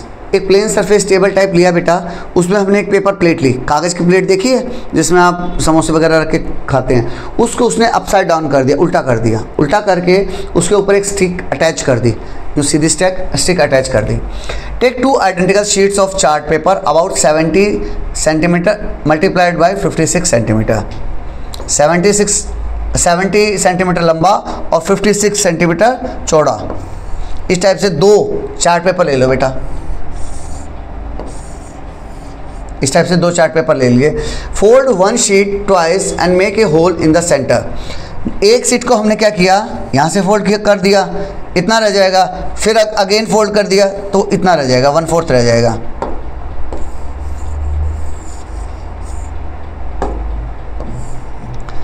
यानी छोटा सा रह जाएगा, छोटा सा रह गया। अब उसके बीच में फोल्ड करने के बाद एक होल बना दो, होल बना दिया हमने। अब इस होल को इस स्टिक के अंदर डाल दो, होल को स्टिक के अंदर डाल दो, वही किया, होल को स्टिक के अंदर डाल दिया इस टाइप से। The folded chart paper sheet big enough for the stick to come out. इस तरह से काटना है कि स्टिक इजीली बाहर आ जाए। Place the folded sheet on top of the inverted paper plate as shown in figure. इस तरह से रख दिया। Now try to lift the paper plate covered with a folded sheet. अब पेपर प्लेट को उठाने की कोशिश करो जो कि शीट के कवर कर रखा है। अब जब उठाओगे तो observe how much effort is needed to lift it. अब आप उसको उठाओगे तो आप महसूस होगा बहुत ज़्यादा प्रेशर नहीं लगेगा, आप इजीली उठा पाओगे। Now place the second unfolded chart paper. जो पूरा का पूरा बड़ा चार्ट पेपर था उसको सिमिलर तरीके से यहाँ रखना है हमें। नेक्स्ट एक्टिविटी में देखो, पूरा का पूरा उस प्लेट के ऊपर पूरे को कवर कर दिया, ये देखो पूरे को कवर कर दिया। Make a hole at the centre of this chart paper for the stick to pass through, cover the paper plate with the unfolded chart paper as shown, lift the paper plate again and feel the efforts. अब फिर से आपने ये setup बनाया, बस फर्क क्या किया, इस इमेज में आपने छोटा पेपर लिया था, इस इमेज में आपने बड़ा पेपर लिया। अब इसको उठाने की कोशिश करो, lift the paper plate again and feel the efforts, in which case is the lifting easier. Question पूछ रहा है इनमें से दोनों में से कौन से केस में आपको उठाना आसान होगा। बेटा एक बार इसको फील करो, इतना बड़ा एरिया है, इतना बड़े एरिया के ऊपर पूरा एटमॉस्फेयर में ही काम कर रही है, तो इसके हर हिस्से पे एटमॉस्फेरिक प्रेशर काम कर रहा होगा। जितना बड़ा पेपर है उतना बड़ा प्रेशर काम कर रहा होगा। अब यहाँ पेपर है छोटा, तो प्रेशर भी कम होगा, तो इसको उठाना बहुत आसान होगा कंपैरेटिव टू इसको उठाना, क्योंकि इसके ऊपर एरिया बड़ा हो गया। जब एरिया बड़ा है तो एटमॉस्फेरिक प्रेशर तो हर जगह काम कर रहा है, तो उसको उठाना बहुत ही मुश्किल होगा। You would have observed that more efforts is needed to lift the paper plate when it is covered with the unfolded chart paper। जो unfolded chart paper के साथ जब उठाएंगे तो उसको उठाना बहुत मुश्किल हो जाएगा than with the folded chart paper। When we cover the paper plate with unfolded chart paper, जब हमने unfolded chart paper के साथ कवर किया, the area of the covering sheet increases। इसका एरिया बढ़ गया है, पहले के कंपैरिजन में एरिया बहुत बढ़ गया है। The effort needed to lift the paper plate increases, तो मुझे अब एफर्ट और ज़्यादा लगाना पड़ेगा, एफर्ट्स भी बढ़ गया। Notice that the weight of the covering sheet has not change. इसीलिए बेटा वो पहले ये आपको बोल सकता था। अब उसमें से कोई बच्चा दिमाग लगाएगा, सर ये बताओ ना उसका वेट कम ज़्यादा है, तो बेटा इसीलिए उसने क्या किया, आपको ये नहीं कहा कि एक बड़ा चार्ट पेपर ले लो और उसका 1/4 दूसरे एक्सपेरिमेंट में यूज़ करो। उसने उसी को फोल्ड कराया सच दैट आप फील करो कि चार्ट पेपर का वेट बराबर है। पहले वाला चार्ट पेपर भी बड़ा था, दूसरा भी बड़ा था, बस आपने उसको फोल्ड करके रखा था। वेट में कोई फ़र्क नहीं, वेट बराबर रखा उसने। Notice that the weight of the covering sheet has not change, wait change नहीं हुआ क्योंकि दोनों में आपने पूरा चार्ट पेपर यूज़ किया है। What can you infer from this? We can infer from this observation that air exerts force on the covering sheet. तो हमने अंदाज़ा लगाया कि कवरिंग शीट के ऊपर एयर प्रेशर अप्लाई कर रही है, which makes it difficult to lift the paper plate, जिससे कि पेपर प्लेट को उठाना मुश्किल हो गया। Moreover this force increases with increase in the area of the covering sheet. मोटे तौर पे क्या समझ में आया? Force increases with increase in the area, जैसे जैसे मैंने एरिया बढ़ाया फोर्स बढ़ गया। It means that the air is exerting a force on the paper plate. तो इस कहानी का निचोड़ क्या था? सॉलिड अप्लाई कर रहा था, लिक्विड अप्लाई कर रहा था, और इस कहानी का निचोड़ क्या था? एयर भी प्रेशर अप्लाई कर रहा है। We can conclude that air exerts pressure on the paper sheet. In fact, air exerts pressure on all objects. The pressure exerted by air around us is known as the atmospheric pressure. Last में हमें ये समझ में आया कि not only इस paper के ऊपर एयर हर जगह प्रेशर अप्लाई कर रहा है। अभी मेरी स्किन के ऊपर अप्लाई कर रहा है, इस बोर्ड के ऊपर अप्लाई कर रहा है, मेरे सिर के ऊपर अप्लाई कर रहा है, इस पेन के ऊपर अप्लाई कर रहा है, हर जगह अप्लाई कर रहा है। और इसी प्रेशर को उसने नाम दिया एटमॉस्फेरिक प्रेशर। एटमॉस्फेयर अप्लाई कर रहा है ना, तो इसीलिए उसको नाम दिया गया atmospheric pressure. You must have experience that when you blow air into A balloon, जब आपने फील किया होगा कि जब आप एयर बैलून के अंदर डालते हैं इट गेट्स इन्फ्लेटेड, ये फूल जाता है। व्हाई? क्यों? This is because the air being filled inside the balloon exerts pressure on the wall of the balloon। अब का फील करो बेटा, इस बच्चे ने यहाँ हवा डाली तो वो हवा चारों तरफ एक्ट कर रही होगी ना। यही तो रीज़न होता है कि वो बैलून आपने देखा होगा चारों तरफ से फूलता है, चारों तरफ से हवा उसमें जैसे जैसे डलेगी हवा उसमें चारों तरफ बहेगी। This is because the air being filled inside the balloon exerts pressure on the wall of the balloon। wall of the balloon के ऊपर प्रेशर अप्लाई करेगी। Can we say that air exerts pressure in all direction? तो इससे आपको क्या समझ में आया कि एयर चारों दिशाओं में, सभी दिशाओं में, चार नहीं बल्कि सभी दिशाओं में प्रेशर अप्लाई करेगी। Yes, that is why the balloon expands in all direction. यही तो रीजन था, क्योंकि बैलून सभी दिशाओं में बढ़ रहा था। What happens when an inflated balloon is kept without closing its mouth. अब इसने हवा भर दी, हवा भर के उसको छोड़ दिया, उसका मुंह बंद किए बिना अगर मैं उसको छोड़ दूंगा तो क्या होगा? अगर तो उसकी हवा निकल जाएगी। कैसे निकल जाएगी? अब मैंने उसको छोड़ दिया, जैसे ही मैंने उसको छोड़ा तो होगा क्या, चारों तरफ से उसके ऊपर एटमॉस्फेरिक प्रेशर काम कर रहा है बैलून के। ये बैलून है, अब इसका मुंह से निकाल दिया, तो अब ये बताओ इसके ऊपर चारों तरफ से हवा काम कर रही है, एटमॉस्फेरिक प्रेशर काम कर रहा है, तो जो उसके इंटरनल हवा को उसके मुंह के थ्रू बाहर निकाल देगा। When an inflated balloon is kept without closing its mouth, the air escapes from the balloon. Air हवा से निकल जाएगी। Why does the air escape from the balloon? मुंह से हवा क्यों निकली? क्योंकि बेटा एटमॉस्फेरिक प्रेशर काम कर रहा था। Have you ever wondered how large the atmospheric pressure is? क्या आपने वंडर किया है कि एटमॉस्फेरिक प्रेशर है कितना? Let us get an idea about its magnitude bye performing the following activity. आओ इसके बारे में एक अंदाज़ा लेते हैं इस एक्टिविटी के थ्रू। ये क्या चीज़ है बेटा? एक शक्कर है। शक्कर आपने कहाँ देखा है?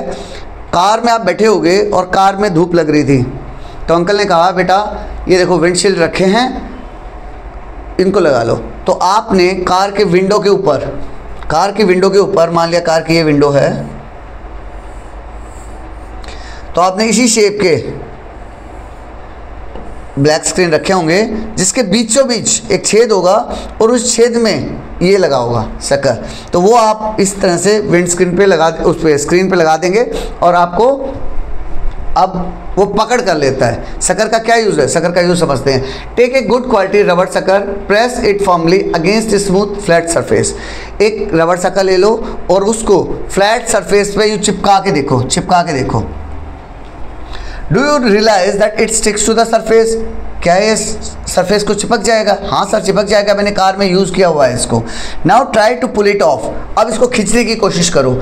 Do you find it difficult to pull it off? आपने लगाते वक्त तो मैंने सर बिल्कुल ऐसे किया और चिपक गया, अब खींच रहा हूँ तो निकल नहीं रहा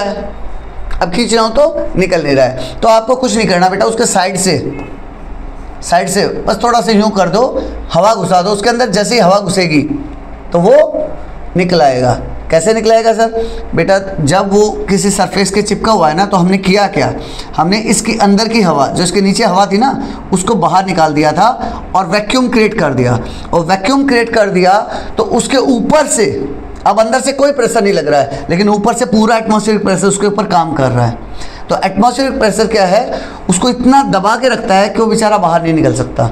लेकिन अगर मुझे उसको उठाना है तो मैं क्या करूँगा, थोड़ी सी यहाँ से खोल दूँगा, यूँ स्लाइड कर दूंगा। जैसे मैं उसको स्लाइड करूंगा तो उसके अंदर हवा चली जाएगी तो अंदर का प्रेशर और बाहर का प्रेशर बराबर हो गया। अंदर भी एटमॉस्फेरिक प्रेशर काम कर रहा है, बाहर भी एटमॉस्फेरिक प्रेशर काम कर रहा है, तो अब वो इजीली निकल आएगा।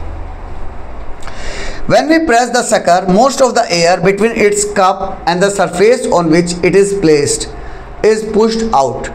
जब मैंने उसको शक्कर को प्लेस किया, उसके अंदर की हवा between its cup and the surface on which it is placed is pushed out. जब मैंने प्रेस किया ना तो उसकी हवा बाहर निकल गई थी। The sucker sticks to the surface. शक्कर चिपक गया। क्यों चिपक गया? Because the pressure of air surrounding the sucker is higher. तो अब बाहर की हवा उसको दबा के रखे हुए थी, वो हाई थी than the pressure exerted by the air inside the sucker. जो अंदर में प्रेशर था, अंदर में क्या था, वैक्यूम बन गया था। वैक्यूम का मतलब कोई प्रेशर नहीं है, और ऊपर से मैंने उसको दबा के रखा था, किसके थ्रू, एटमॉस्फेरिक प्रेशर के through. To pull the sucker off the surface, अब मुझे जब उसको निकालना था, the applied force should be strong enough, तो मेरा फोर्स बहुत ज़्यादा होना चाहिए to overcome the pressure difference between outside the sucker and inside the sucker. बाहर और अंदर के प्रेशर का जो डिफरेंस था, उससे ज़्यादा अगर मैं फोर्स लगाऊंगा तभी मैं उसको यूँ खींच के निकाल पाऊंगा, नहीं तो नहीं निकाल पाऊंगा। उसके लिए स्मार्ट तरीका मैंने बताया, हल्का सा उसको उठा दो तो होगा क्या, उसके अंदर हवा घुस जाएगी। जब हवा घुस जाएगी तो एटमॉस्फेरिक प्रेशर अंदर और बाहर बराबर हो जाएगा।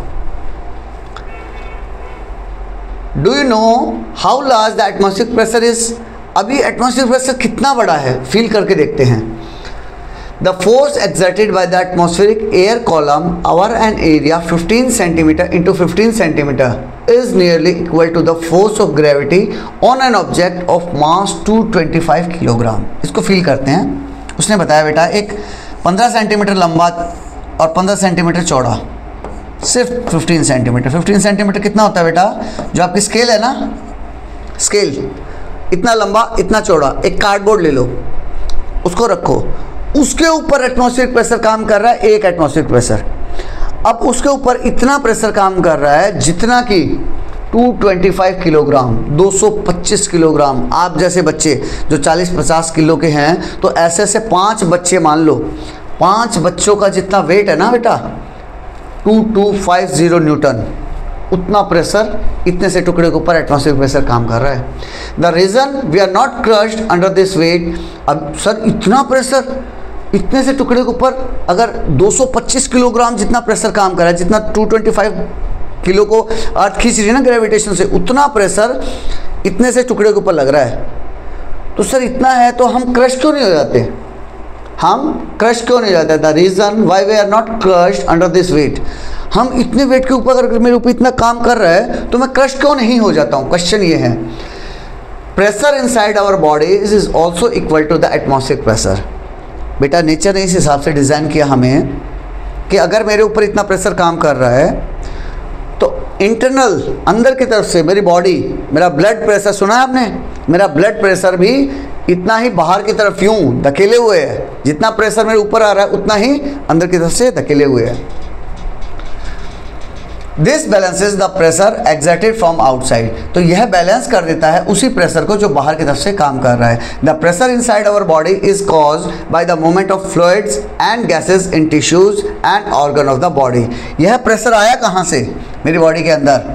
Is caused by the movement of fluids, जो हमारे अंदर ब्लड फ्लो कर रहा है ना बेटा, उस फ्लूइड के बारे में बात कर रहा है। एंड गैसेस इन टिश्यू, और मेरे टिश्यू में जो गैसेस काम कर रही हैं। And organ of the body, हमारे ऑर्गन में टिश्यू में जो ब्लड, जिसे हम फ्लूइड बोला, इसने क्या वर्ड यूज़ किया, फ्लूइड और गैसेस, उसके कारण हुआ है।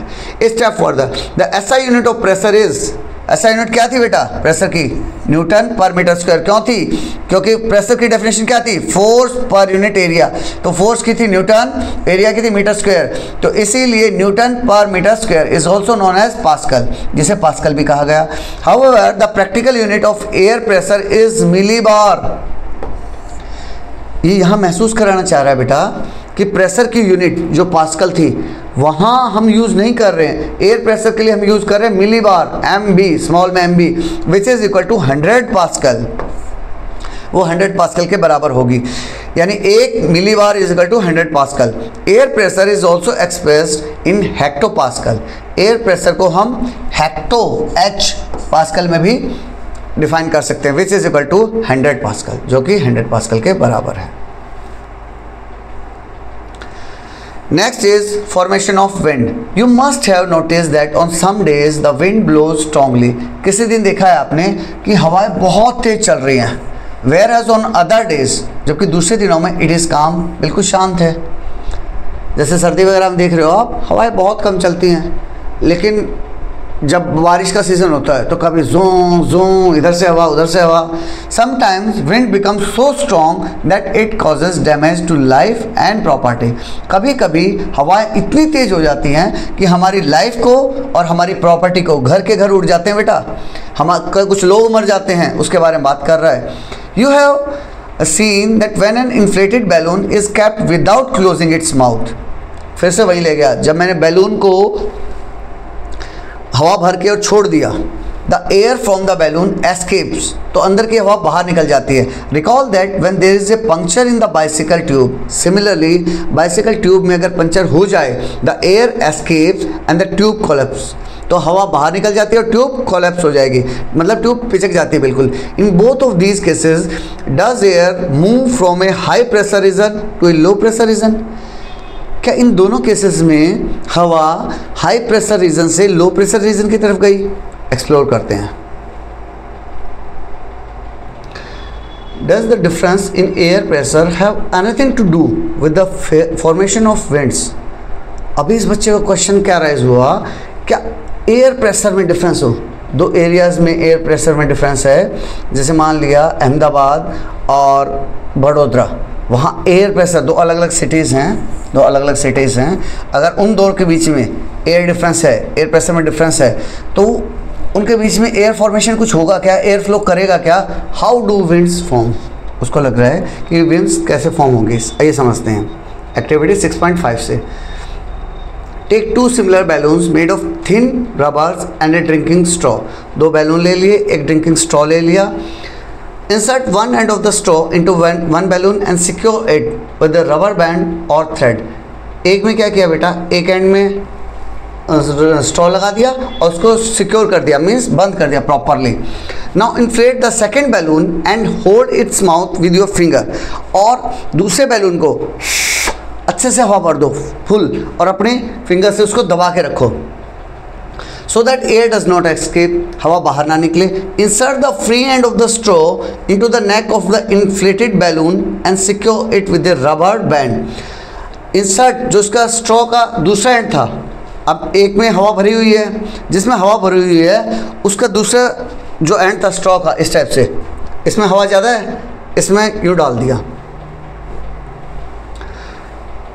And secure it with A rubber band और थ्रेड। अब फिर यहाँ पे भी रबर बैंड और थ्रेड लगा दीजिए। Make sure that the air does not leak from the balloon, balloon से हवा ना निकले as the straw is inserted in it, जब मैं स्ट्रॉ उसमें इंसर्ट कर रहा हूँ तो उसमें से हवा नहीं निकलनी चाहिए। Now you have one end of the straw inside the inflated balloon. Last में पिक्चर क्या बन गई, पिक्चर ये बन गई बेटा, एक एंड स्ट्रॉ का कहाँ है, इन्फ्लेटेड बैलून में, जिसमें हवा पूरी भरी हुई है, जिसमें हवा पूरी भरी हुई है ना, एक एंड तो इसमें है, दूसरा एंड जिसमें कम हवा है उसके अंदर है। Predict what would happen to the balloon, predict करो क्या होगा, आप लोग बताओ बेटा क्या होगा, any idea about, any gas.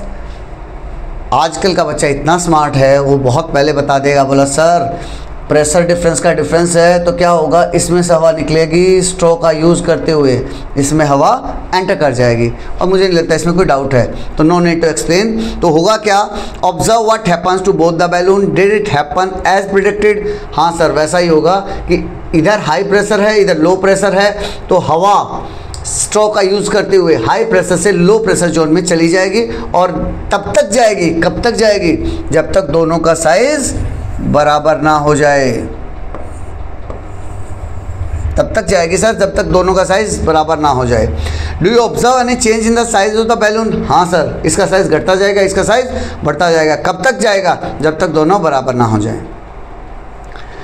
What can be the reason for the change in the size of the balloon, जो बैलून के साइज में चेंजेस आया उसके पीछे रीज़न क्या हो सकता है, the air pressure in the inflated balloon is higher, जो इन्फ्लेटेड बैलून था उसके अंदर एयर प्रेशर बेटा ज़्यादा होगा ही होगा than in the inflated balloon, जो अनइन्फ्लेटेड बैलून था उसके कंपैरिजन में इन्फ्लेटेड बैलून में ज़्यादा प्रेशर होगा। As a result some air moves from the inflated balloon to the uninflated balloon, तो होगा क्या, एयर मूव करेगी इन्फ्लेटेड बैलून से अनइन्फ्लेटेड बैलून की तरफ, resulting in changes in the size of both the balloon, जिससे रिजल्ट क्या आएगा, दोनों का साइज चेंज हो जाएगा। Do you notice that after some time both the balloons attain almost the same size, दोनों का साइज कैसा हो जाएगा, लगभग सेम हो जाएगा, ये इंपॉर्टेंट है। And the flow of air stops, अब आके हवा रुक जाएगी, अब आके हवा का मूवमेंट रुक जाएगा। Why does the air inflated balloon is higher than the air pressure in the uninflated balloon, sorry यहाँ से क्या था बेटा, why does the air flow stop, हवा का फ्लो क्यों रुक गया, the flow of the air continues till the air pressure in the inflated balloon is higher than the air pressure in the uninflated balloon। उसको practically feel भी कर सकते हो, हम लाइन बाय लाइन जाने की ज़रूरत नहीं है। एक बैलून में बहुत ज़्यादा हवा है, एक बैलून बिल्कुल फुल हवा नहीं है, तो इधर हाई प्रेशर है इधर लो प्रेशर है, तो यहाँ से हवा तब तक जाएगी बेटा जब तक दोनों सेम साइज़ के नहीं हो जाते हैं और एयर प्रेशर बराबर नहीं हो जाता है। सो एट लास्ट हमें क्या समझ में आया, हमें ये समझ में आया कि air moves from a region of high air pressure, air कहाँ से मूव करेगी, हाई एयर प्रेशर से, to a region of low air pressure. You can relate this conclusion to the direction of the sea breeze and land breeze. आपने class 7 Curiosity में पढ़ा है sand breeze और land breeze का concept, उसमें यही था बेटा कि जैसे हवा गर्म होगी, जैसे हवा ठंडी होगी, सी की तरफ चलेगी, लैंड की तरफ चलेगी, वहीं से सी ब्रिज और लैंड ब्रिज का कॉन्सेप्ट आया था। As land gets heated faster than the water during the day, तो लैंड पानी के कंपैरिजन में जल्दी हीट होगी, तो इसीलिए air above the land becomes warmer. मान लो बेटा दिस इज द लैंड, ये वाला एरिया कौन सा है, लैंड का है, और ये है सी। तो लैंड जल्दी गर्म होती है, जल्दी ठंडी होती है, आप ये याद रखना, बच्चे कॉन्सेप्ट भूल जाते हैं। तो लैंड क्या है, जल्दी गर्म होगी। अब जैसे ही गर्म होगी, गर्म होने के बाद यहाँ की हवा ऊपर चली जाएगी, यहाँ की हवा ऊपर चली जाएगी, और जब यहाँ की हवा ऊपर चली जाएगी तो यहाँ एक वैक्यूम टाइप क्रिएट होगा, और इस वैक्यूम को, जैसे वैक्यूम क्रिएट हुआ, एयर प्रेशर का डिफरेंस आया, यहाँ हवा एयर प्रेशर कम हो गया, यहाँ एयर प्रेशर नॉर्मल था, तो अब क्या होगा, यहाँ से हवा इधर की तरफ रश करेगी, दौड़ेगी, और ये अपने साथ क्या है, ठंडी हवाएं लेके आएगी। जब समुद्र के ऊपर से, पानी के ऊपर से हवा लैंड की तरफ आ रही होगी तो आपको सी ब्रिज महसूस होगी। Become warmer and lighter hence it rises, और ये ऊपर की तरफ जाएगी, creating an area of low pressure, तो वहाँ पे लैंड के ऊपर लो प्रेशर क्रिएट हो जाएगा। The air from the high pressure region of the sea के ऊपर क्या है, हाई प्रेशर है, blows to the low pressure region, तो वो लो प्रेशर रीजन की तरफ जाएगी, which develops on the land, जो कि लैंड के ऊपर डेवलप हुआ था, resulting in A C bridge. तो हमें क्या मिलेगी, सी ब्रिज, जो कि कोस्टल एरिया में रहने वाले लोग को बहुत अच्छे से फील कर पाएंगे इसको, इस कॉन्सेप्ट को, तो उन्हें सी ब्रिज मिलेगी। एट नाइट इसी का उल्टा होगा, रात में क्या होगा, इसी का उल्टा होगा, the water is warmer than the land. अब अर्थ क्या है, इसके उल्टे में, अर्थ जल्दी ठंडी हो जाएगी और सी अभी गर्म ही रहेगा। Therefore a low pressure area develops above the sea, as a result wind blows from the land to the sea. रात को उल्टा हो जाएगा, लैंड से सी की तरफ हवा चलेगी, giving rise to land breeze, जिससे क्या होगा बेटा, लैंड ब्रिज पैदा हो जाएगी। Thus the phenomena of land breeze and sea breeze is mainly due to the pressure difference. कहानी का निचोड़ आ गया, फिर से क्या आ गया, जो ये फिनोमिना था ना, कौन सा, लैंड ब्रिज का और सी ब्रिज का, is mainly due to the pressure difference. Land और सी के ऊपर जो प्रेशर डिफरेंस डेवलप हो रहा था, उसके कारण ही हवाएं चल रही थी। If we could measure the speed of the escaping air in activity 6.5, activity 6.5 में अगर हम जो हवा निकल रही थी, जो बैलून में से हवा निकल रही थी ना, अगर उसको हम मेज़र कर सकते हैं, we could find that the speed of the air is higher if the pressure difference is higher. तो वहाँ हम बहुत इजीली महसूस कर सकते हैं बेटा। इसी के लिए मैं एक छोटा सा एक्सपेरिमेंट और बता देता हूँ अपने साइड से। एक बैलून ले लो तो थोड़ी हवा भरो, एक बैलून ले लो जिसमें ज़्यादा हवा भरो, बड़ा, तो होगा क्या, और दोनों को खोल दो एक साथ। जब आप एक साथ खोलोगे तो इसमें एयर प्रेशर कम है और इसमें एयर प्रेशर ज़्यादा है, तो इसमें धीरे धीरे हवा निकलेगी, इसमें जुप से हवा निकल जाएगी। तो आपको यहाँ इस बैलून में, बड़े बैलून में ज़्यादा हवा महसूस होगी क्योंकि प्रेशर डिफरेंस ज़्यादा है, इसमें आपको कम महसूस होगी, वही चीज़ बता रहा है। I have read that high speed winds can blow of roofs. इस लड़की ने क्या पढ़ा है कि हाई स्पीड विंड्स रूफ्स को भी उड़ा देती हैं। आई वंडर हाउ, सोच रहे हैं ऐसा क्यों। अब समझ रहा है बेटा, हाई स्पीड विंड्स का रिजल्ट समझ रहा है प्रेशर के साथ। अगर हवाएं तेज चलेंगी तो कैसे प्रेशर डिफरेंस आएगा, कैसे प्रेशर चेंज होगा। तो उसके लिए बेटा ये एक एक्सपेरिमेंट बता रखा हमें। इस एक्सपेरिमेंट में किया क्या है, उसने दो बैलून लिए, एक वुडन स्टिक ली, वुडन स्टिक पे दोनों बैलून को यूँ बांध लिया, एक लेफ्ट में एक राइट में, थोड़ा 8-10 सेंटीमीटर दूर। जब मैं इसके बीच में से, दोनों बैलून के बीच में से हवा पास करूंगा तो होगा क्या, जब मैंने हवा पास की तो इसके बीच में प्रेशर कम हो जाएगा। अब ये बताओ, ये बैलून है, ये बैलून है, इसके बीच में से हवा पास की तो प्रेशर कम हो गया। साइड से, इधर से, लेफ्ट से और राइट से, दोनों साइड से प्रेशर उतना ही था, और बीच से प्रेशर कम हो गया तो साइड वाला प्रेशर उसको अंदर की तरफ धकेल देगा, साइड वाला प्रेशर उसको अंदर की तरफ धकेल देगा। ये देखो यहाँ से जब उसने हवा पास की बीच में से तो इधर से प्रेशर नॉर्मल था, इधर से प्रेशर नॉर्मल था, लेकिन यहाँ बीच का प्रेशर कम हो गया। जब बीच का प्रेशर कम हो गया और बाहर से प्रेशर नॉर्मल था मीन्स अब वो ज़्यादा महसूस होगा। नॉर्मल था यानी यहाँ से ज़्यादा है, तो अब वो दोनों बैलून देखो, दोनों बैलून अब स्ट्रेट नहीं रहे, जो पहले यूं इस डायरेक्शन में थे अब वो पास आ गए हैं। Take two balloons of the same size के दो बैलून लो, inflate both balloons and tie strings to them, दोनों को फुला के रस्सी बांध दो। Hang the two balloons from the stick से बांध दो, leaving a gap to of 6 to 10 centimetre का। यहाँ से बेटा 6 से लेके 10 सेंटीमीटर का गैप रखो, यहाँ से यहाँ के बीच में। Now blow air into the narrow space between the balloon, जो बैलून के बीच में थोड़ी सी जगह दिख रही है उसके बीच में हवा मारो। What happens to the balloon, note down your observation, क्या होगा बैलून का, अपना ऑब्जर्वेशन नोट डाउन करो। Now blow harder and observe, तो बैलून थोड़े से पास आए थे, अब क्या करो, बोल तेजी से ब्लो करो, तेजी से हवा मारो। जब जितना तेजी से आप हवा मारोगे तो उतना तेजी से बैलून पास आएंगे। When you blow between the two balloons, you observe that they move towards each other. जब मैंने उसको हवा मारी तो मैंने महसूस किया कि वो एक दूसरे की तरफ मूव कर रहे थे। This happens because when you blow air between the balloon, जब मैंने उनके बीच में से हवा मारी, a low pressure area is created between them. उनके बीच में एक लो प्रेशर का एरिया क्रिएट हो गया है। Higher the air pressure surrounding the balloon pushes them towards each other. तो जो दोनों साइड से एयर प्रेशर बन रहा था उसने क्या किया, बैलून को अंदर की तरफ धकेल दिया। You must have observe that blowing harder, फिर मैंने और तेज हवा मारी, जितना तेज हवा मारूंगा increases the speed at which the balloon approach each other, जितनी तेजी से हवा मारूंगा उतनी जल्दी वो नज़दीक आएगी, उतनी स्पीड बढ़ जाएगी।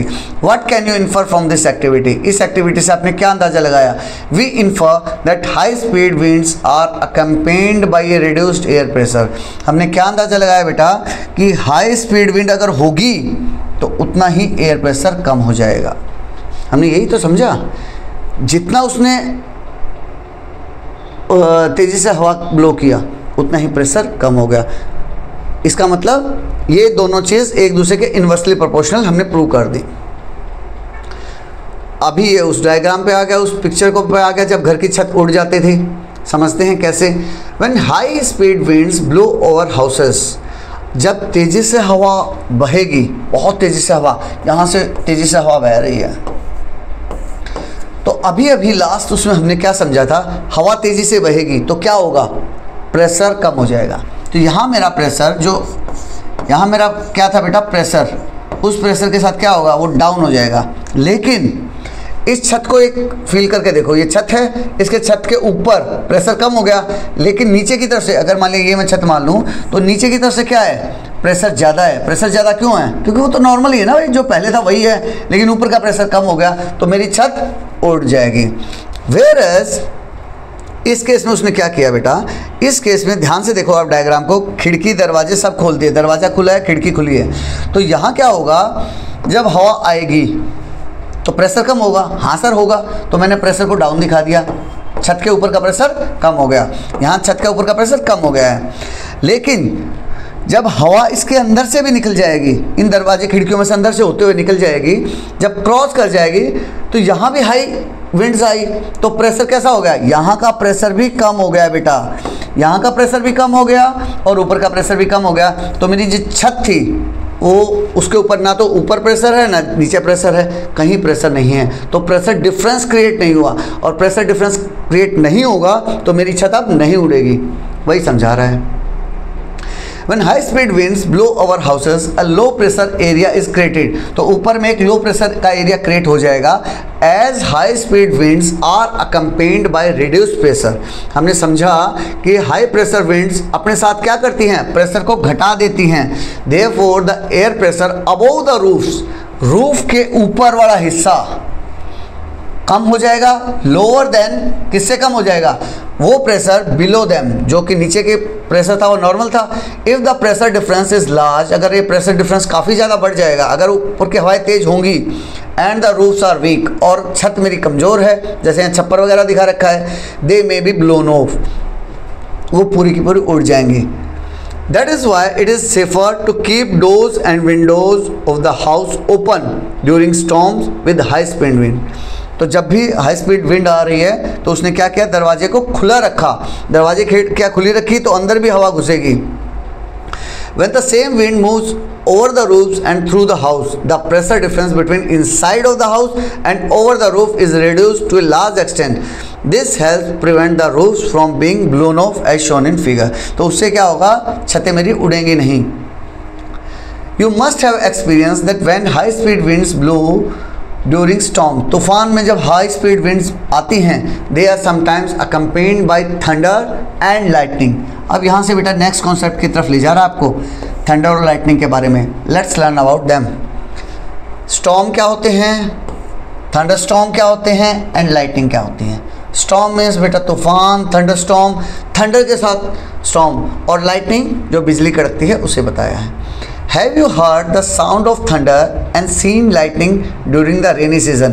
रेनी सीजन में बेटा बिकॉज ऑफ ग्लोबल वार्मिंग वगैरह के कारण आपने रेनी सीजन में अभी आजकल देख रहे होगे लाइटनिंग बहुत ज़्यादा आ गई है, थंडर स्टॉर्म बहुत ज़्यादा आ रहे हैं, स्टॉर्म बहुत ज़्यादा आ रहे हैं। तो वही पूछ रहा है कि आपने ऐसा सुना है इनके बारे में, उनकी साउंड सुनी है थंडर की, और लाइटनिंग को देखा है जो वाइट कलर की लाइट आती है ना। Yes, the sound of thunder storm is so frightening. Thunder storm की जो साउंड है, आवाज़ है, गुड़ गुड़ गुड़ गुड़ गुड़, तो बच्चे डर जाते हैं। Usually there is a heavy rainfall too, और साथ में उसके रेनफॉल भी रहता है।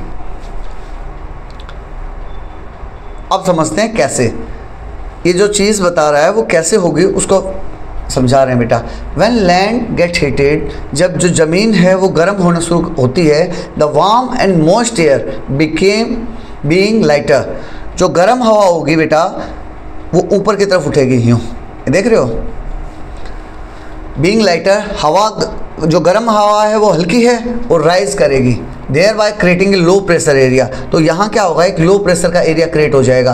Cooler air from the surrounding high pressure area flows to take its place, जो ठंडी हवा होगी, ये देखो ठंडी हवा ये जा रही है उसको कवर करने के लिए, ठंडी हवाएं उस तरफ दौड़ेंगी उस जगह को कवर करने के लिए। This air in turns gate heated, अब थोड़ी देर बाद जो ठंडी हवा आई है वो भी गर्म हो जाएगी, एंड राइजेस, और फिर से ऊपर चली जाएगी। This results in a continuous process of wind circulation. तो इससे देखो विंड सर्कुलेशन बन गया, ऊपर गई ठंडी हुई घूम फिर के यहाँ आ गई, एक विंड सर्कुलेशन बन गया। As the rising air expands, जैसे ही राइजिंग एयर ऊपर जाती है वो एक्सपेंड हो जाएगी, इट कूल्स, एक्सपैंड होगी तो वो चीज़ ठंडी हो जाएगी, and moisture in it condenses. तो जब वो हवा कूल होगी बेटा, ठंडी हो गई, तो अपने साथ वो कुछ मॉइस्चर लिए हुए है, वो मॉइस्चर कंडेंस हो जाएंगे। कंडेंस मीन्स आपस में छोटे छोटे मॉलिक्यूल जुड़ना शुरू हो जाएंगे, टू फॉर्म वाटर ड्रॉपलेट, जिससे कि पानी की बूंदें बनने शुरू हो जाएंगी, क्रिएटिंग क्लाउड्स, और पानी की बूंदें क्या बन जाएंगी, एक क्लाउड बना देगी, बादल बना देगी। The water droplets merge to form heavier drops, अब छोटी छोटी मॉइस्चर से वाटर ड्रॉपलेट बनी, वाटर ड्रॉपलेट अक्यूमुलेट हो के होती चली गई, हैवियर ड्रॉप्स बनना शुरू हो जाएगी, which comes down as rain, और फिर बाद में वो रेन, हेल या स्नो की फॉर्म में वापस से धरती पे आ जाएंगी। The strong wind accompanied by rain is called a storm, तेज हवाएं चल रही हैं और साथ में बारिश आ रही है, यही तो है स्टॉर्म, यही तो है तूफान। हवाएं चल रही हैं और साथ में बारिश आ रही है तो क्या बन गया, तूफान। इन हॉट ह्यूमिड एंड गरम ह्यूमिड, जहाँ बहुत ज़्यादा उमस है, ह्यूमिड को हिंदी में क्या बोलते हैं बेटा, उमस, एंड ट्रॉपिकल रीजन्स, और जो ट्रॉपिकल रीजन है ना बेटा, ट्रॉपिकल रीजन कौन सा है, ट्रॉपिक ऑफ कैंसर और ट्रॉपिक ऑफ कैप्रिकॉर्न के बीच के एरिया को हम ट्रॉपिक रीजन बोलते हैं, जिसमें इंडिया आता है, like India. Storms are more frequent, ये बेटा वो कंडीशन है, कौन सी, हॉट गर्माइश, ह्यूमिडिटी वाली, एंड ट्रॉपिकल रीजन, जहाँ नॉर्मली सूर्य ज़्यादा रहता है, सन ज़्यादा रहेगा, उसको ट्रॉपिकल रीजन बोलते हैं, वहाँ पे तूफान ज़्यादा आते हैं। Under certain conditions warm air rises to great heights that the low pressure there converts water droplets into the ice particle. तो इन कंडीशन में, ये फेवरेबल कंडीशन है जिसमें थंडरस्टॉर्म आता है, तो जो हवा है बेटा वो बहुत ऊपर तक जाएगी और वहाँ लो टेम्परेचर क्रिएट करेगी, converts water droplets into ice particles, तो उससे वाटर ड्रॉपलेट्स आइस पार्टिकल में कन्वर्ट हो जाएंगे। Strong winds blowing upwards, strong winds ऊपर की तरफ जा रही हैं, एंड डाउनवर्ड्स, ये देखो ऊपर जा रही है नीचे जा रही है, ऊपर जा रही है नीचे जा रही है, facilitating rubbing between water droplets. यहाँ देख रहे हो ये हवा, देखो आपको फील कराते हैं, क्योंकि फील साइंस को फील नहीं करोगे मज़ा नहीं आएगा। ये देखो इस रेड को देखो, रेड लाइट ऊपर जा रही है, ब्लू लाइन नीचे आ रही है, तो ये जब ऊपर नीचे एक ऊपर जा रही है एक नीचे जा रही है, तो आपस में रबिंग करेंगी। Strong winds blowing upward and downward facilitating rubbing between water droplets, तो उससे क्या होगा, वाटर ड्रॉपलेट्स के बीच में रबिंग होगी। And ice particles, you have learn in the chapter exploring forces, जब आपने फोर्सेज को पढ़ा था, that when two objects are rubbed, forces में हमने पढ़ा कि दो चीज़ों को जब हम रब करते हैं, फ्रिक्शन में पढ़ा था ना बेटा, मैं दो चीज़ों को रब करता हूँ, दो चीज़ों को रब किया, वही बता रहा है, are rubbed against each other they get charge, तो उसमें चार्जिंग आ जाती है। आपने वो बाल रब करके देखा था वो सब। In this case, strong winds blowing upward and downwards and rubbing against each other, और एक दूसरे के खिलाफ रब करते करते cause static electric charge, तो उससे क्या होगा बेटा, इलेक्ट्रिक चार्ज डेवलप हो जाएंगे। कौन से इलेक्ट्रिक चार्ज, स्टैटिक वाले। स्टैटिक कौन से होते हैं, जो मूव नहीं कर रहे होते हैं, अगर वो मूव करने लग जाएंगे तो इलेक्ट्रिसिटी कहलाएगी, अगर वो मूव नहीं कर रहे हैं तो इलेक्ट्रोस्टैटिक्स बोलेंगे। तो ये क्या बोल रहा है बेटा, स्टैटिक इलेक्ट्रिक चार्ज जो मूव नहीं कर रहे हैं to develop within the cloud, तो क्लाउड के अंदर, बाहर को छोड़ दो, अभी इसको छोड़ दो, सिर्फ इस क्लाउड पे ध्यान दो और कहीं मत ध्यान दो। इस क्लाउड के अंदर बेटा जब हवाएं बह रही थी, हवा नीचे आ रही थी, हवा ऊपर जा रही थी, रबिंग हो रही थी, रबिंग होने से क्या हुआ, इलेक्ट्रिक चार्ज डेवलप हो गए, स्टैटिक वाले जो मूव नहीं कर रहे थे, स्टैटिक वाले, और with in the cloud, cloud के अंदर अंदर अब चार्ज डेवलप हो गए। ध्यान से देखो, ऊपर उसने दो पार्ट में देखो इसको ध्यान से, ऊपर कौन सा चार्ज एक्यूमुलेट हो गया है, पॉजिटिव, नीचे कौन सा चार्ज दिख रहा है, नेगेटिव, इस हिसाब से वो चार्ज डेवलप हो गए। The positively charge lighter ice particle move upward, जो पॉजिटिवली चार्ज है ना आइस पार्टिकल जो कि हल्के हैं, हल्के होने से वो ऊपर की तरफ चले गए, हल्के होने से वो ऊपर की तरफ चले गए, इसलिए अपर पोर्शन में देखो बेटा आपको पॉजिटिव चार्ज एक्यूमुलेट हो गए हैं। The negative charge heavier water droplets, और जो negative charge heavier water droplets थी वो नीचे की तरफ आ गई, ये नीचे की तरफ आ गई और यहाँ एक्यूमुलेट हो गई हैं। Thus a charge separation within the cloud take place, और उससे क्या हुआ, एक चार्ज सेपरेशन आ गया क्लाउड के अंदर अंदर, देखो ऊपर पॉजिटिव आ गया और नीचे पूरा नेगेटिव चार्ज इकट्ठा हो गया है। Also, when the negative charge lower part of the cloud moves closer to the ground, अब ये नेगेटिव चार्ज वाला जब ग्राउंड के आसपास मूव कर रहा था, नेगेटिव चार्ज नीचे की तरफ है, तो इसके अपोजिट में यहाँ पॉजिटिव चार्ज डेवलप हो जाएगा। अर्थ पे क्या डेवलप हो जाएगा, पॉजिटिव चार्ज डेवलप हो जाएगा। It causes the ground and near by objects, तो उससे क्या होगा बेटा, ग्राउंड पे या फिर कोई नियर बाई कोई ऑब्जेक्ट है सच एज ट्रीज और building to become positively charge, तो जैसे इसमें दिखाया है बेटा, ट्री के पास या फिर कोई अगर मान लिया घर है, कोई बिल्डिंग है, तो उसके ऊपर क्या होगा बेटा, पॉजिटिव चार्ज डेवलप हो जाएगा। यानी कहने का मतलब है अर्थ के ऊपर पॉजिटिव चार्ज डेवलप हो गया है। Normally air acts as an electric insulator, normal दिनों की बात की जाए तो हवा इंसुलेटर की तरह काम करती है। इसके बीच में और इसके बीच में क्या है, हवा है, और हवा इंसुलेटर की तरह काम करती है। सर ये तो फील नहीं हुआ, क्यों नहीं हुआ बेटा, एक बात बताओ, एक मान लिया सॉकेट है, सॉकेट में अगर मैं कोई आयरन की चीज़ डाल दूं तो मुझे करंट लगेगा, हाँ से लगेगा, लेकिन अगर अभी मैं यहाँ उंगली रखे हुए हूँ और सॉकेट है इतना दूर, बीच में क्या है, एयर है, तो वो एयर इंसुलेटर ही तो है बेटा, तभी तो मुझे करंट नहीं लग रहा है। खुले में तार भी है, खुले में ये तार है, मैं इसके इतना पास भी ले गया तब भी मुझे करंट नहीं लग रहा है। क्यों नहीं लग रहा है, क्योंकि बीच का पोर्शन एक इंसुलेटर की तरह काम कर रहा है जो कि एयर है। तो वही बता रहा है, नॉर्मली जो हवा बीच की है वो इंसुलेटर की तरह काम कर रही है। Air act as an electric insulator, air insulator की तरह काम कर रही है, and does not let opposite charges meet, और वो अपोजिट चार्जेस को मिलने नहीं दे रही है, यहाँ बीच में उनकी दोस्ती नहीं होने दे रही है, एक दूसरे के पास नहीं करने दे रही है। But when the buildup of charges become very large, लेकिन जब पॉजिटिव इतना ज़्यादा इकट्ठा हो गया ग्राउंड पे और नेगेटिव बहुत ज़्यादा इकट्ठा हो गया है, दोनों तरफ बहुत ज़्यादा चार्जेस इकट्ठे हो गए हैं, तो होगा क्या, insulating property of air breaks down, अब बेचारी बीच की हवा जवाब दे देगी, भाई मेरे बस का नहीं है तुम लोगों को रोकना, तुम्हारे बीच में प्यार कुछ ज़्यादा ही हो गया है, मैं तुम्हारे बीच में रोक नहीं पाऊंगी। हवा हाथ खड़े कर देगी कि मेरे बस का नहीं है, अब तुम मिल जाओ। A sudden flow of charge takes place, तो अचानक से चार्ज आएगा, producing a bright flash of light called lightning. तो होगा क्या बेटा,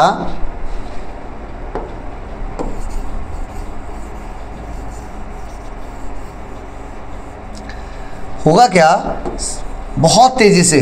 अब देखो, अब बीच की जो हवा थी अब वो उसको रोक नहीं पा रही है, तो now this air will became like a conductor, और ये जो नेगेटिव चार्ज है बहुत तेजी से अर्थ में चला जाएगा, बहुत तेजी से अर्थ में चला जाएगा। जो ये दिखा रखा है ना बेटा, ये दिखा रखा है लाइटनिंग, ये वही लाइटनिंग है, बहुत तेजी से अर्थ की तरफ आएगा और अर्थ में चला जाएगा, जिससे हमने producing a bright flash of light called lightning.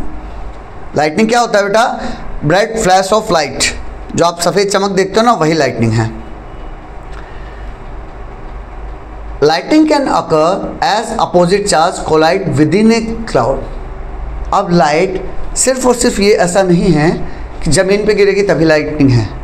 आपने देखा होगा बादल में भी लाइटनिंग दिखाई देगी। कैसे सर, अभी तो बताया था, मान लिया ये बादल है, इसके पास में कोई दूसरा बादल है, इसमें ऊपर में माइनस इकट्ठा हो रखा है, माइनस माइनस माइनस है, ऊपर के साइड प्लस है, तो वही चीज़ बता रहा है बेटा, जो लाइटनिंग है ऐसा नहीं है कि नेगेटिव जब अर्थ में जाएगा तभी लाइटनिंग होगी। हो सकता है ये बीच का इंसुलेटर इनका भी ख़त्म हो जाए तो नेगेटिव इसके पास चला जाए, हो सकता है इन दो के बीच में ये नेगेटिव इधर चला जाए, यहाँ इंसुलेशन टूट जाए, तब भी यहाँ पे भी आपको लाइटनिंग महसूस होगी, यहाँ भी लाइटनिंग महसूस होगी, और in between cloud and earth भी लाइटनिंग महसूस होगी। वही चीज़ बता रहा है, charge collide within a cloud, between clouds, दो क्लाउड्स के बीच में, और between within a cloud, एक क्लाउड के बीच में और क्लाउड्स के बीच में, and between clouds and the ground. तीन तरह से, एक क्लाउड के अंदर अंदर, एक क्लाउड का दूसरे क्लाउड के साथ, या फिर एक क्लाउड का अर्थ के साथ। Causing the air to expand and produces a loud sound. इससे होगा क्या, lightning rapidly heats up the air around it.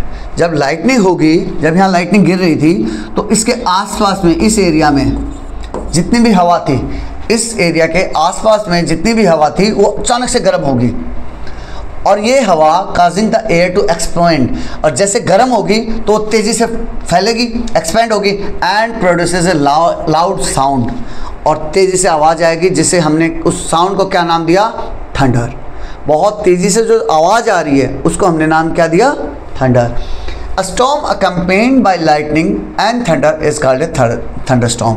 एक ऐसा तूफान जो accompanied by है lightning उसके साथ है, and thunder, तो इसीलिए उसको थंडर प्लस स्टॉर्म कहा गया, थंडरस्टॉर्म कहा गया।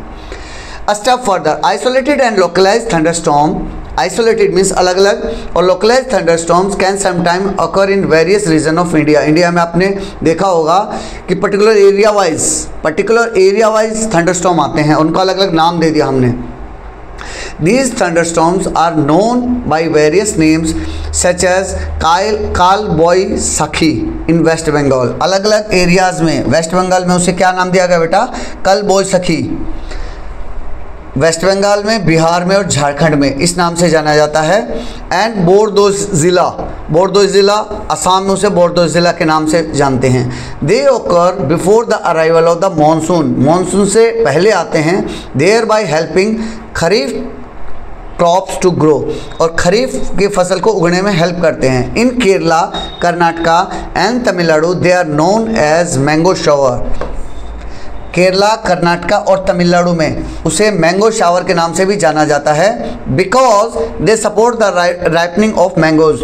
वो आम के पकने में हेल्प करते हैं। Local thunderstorms in Karnataka help in the growth of coffee plant.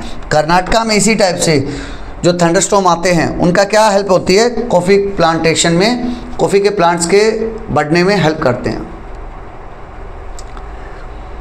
अभी बात कर रहा है बेटा नेक्स्ट इमेज में, आप देख भी रहे हो, अगर लाइटनिंग वगैरह हो जाती है तो बहुत से बच्चों को डाउट आता है, और इस चैप्टर को पढ़ाने का मेन पर्पस भी यही है कि आप अपने एनवायरनमेंट को समझो और अपने एनवायरनमेंट के साथ यूज टू होना सीखो।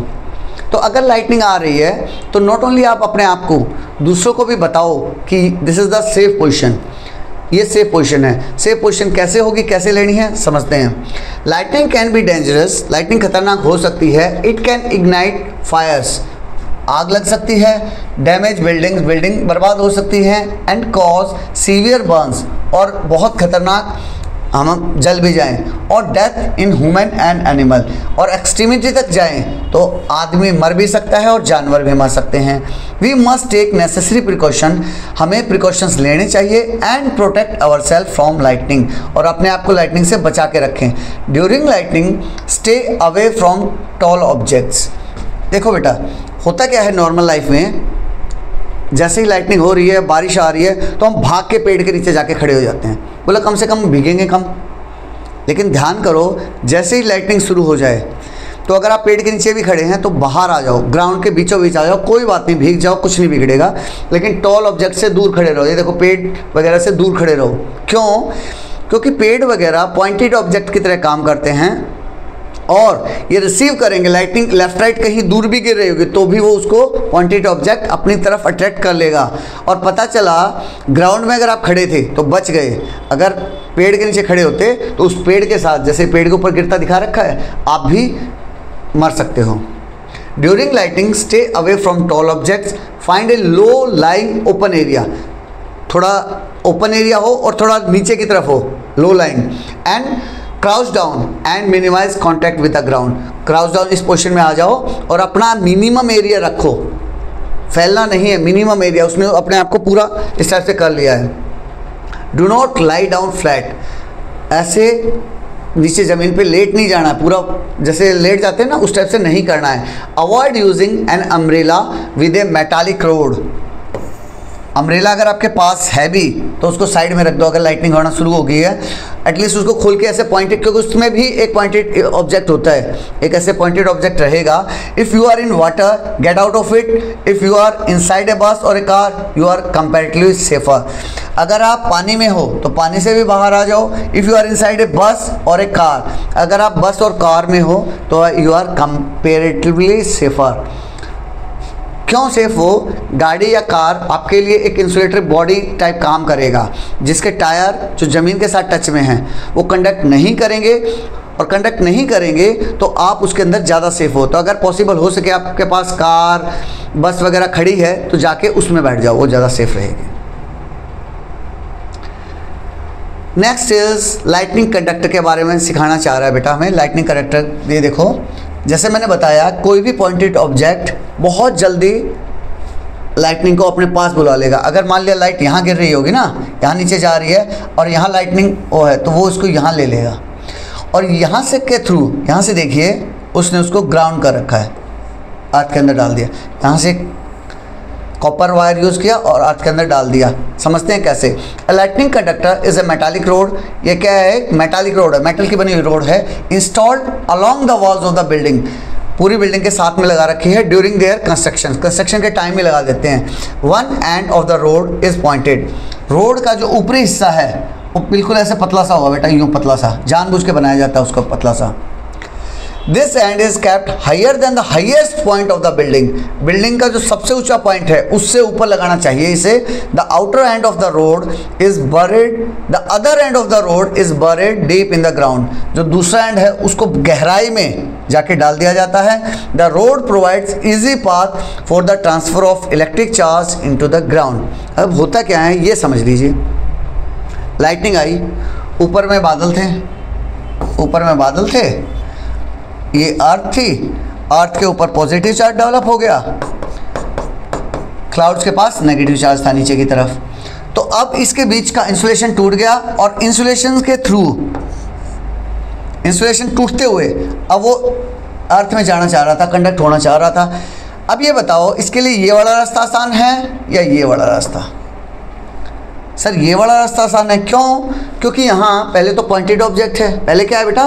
पॉइंटेड ऑब्जेक्ट है। पॉइंटेड ऑब्जेक्ट जल्दी से कर लेगा, और बीच में है भी क्या? मेटल है। Metal is a good conductor, तो ये इजीली यहाँ से नीचे अंदर चला जाएगा। तो लाइटनिंग कंडक्टर ने क्या किया? उसको एक इजी पाथ दिया सच दैट वो तुरंत जमीन में चला जाए।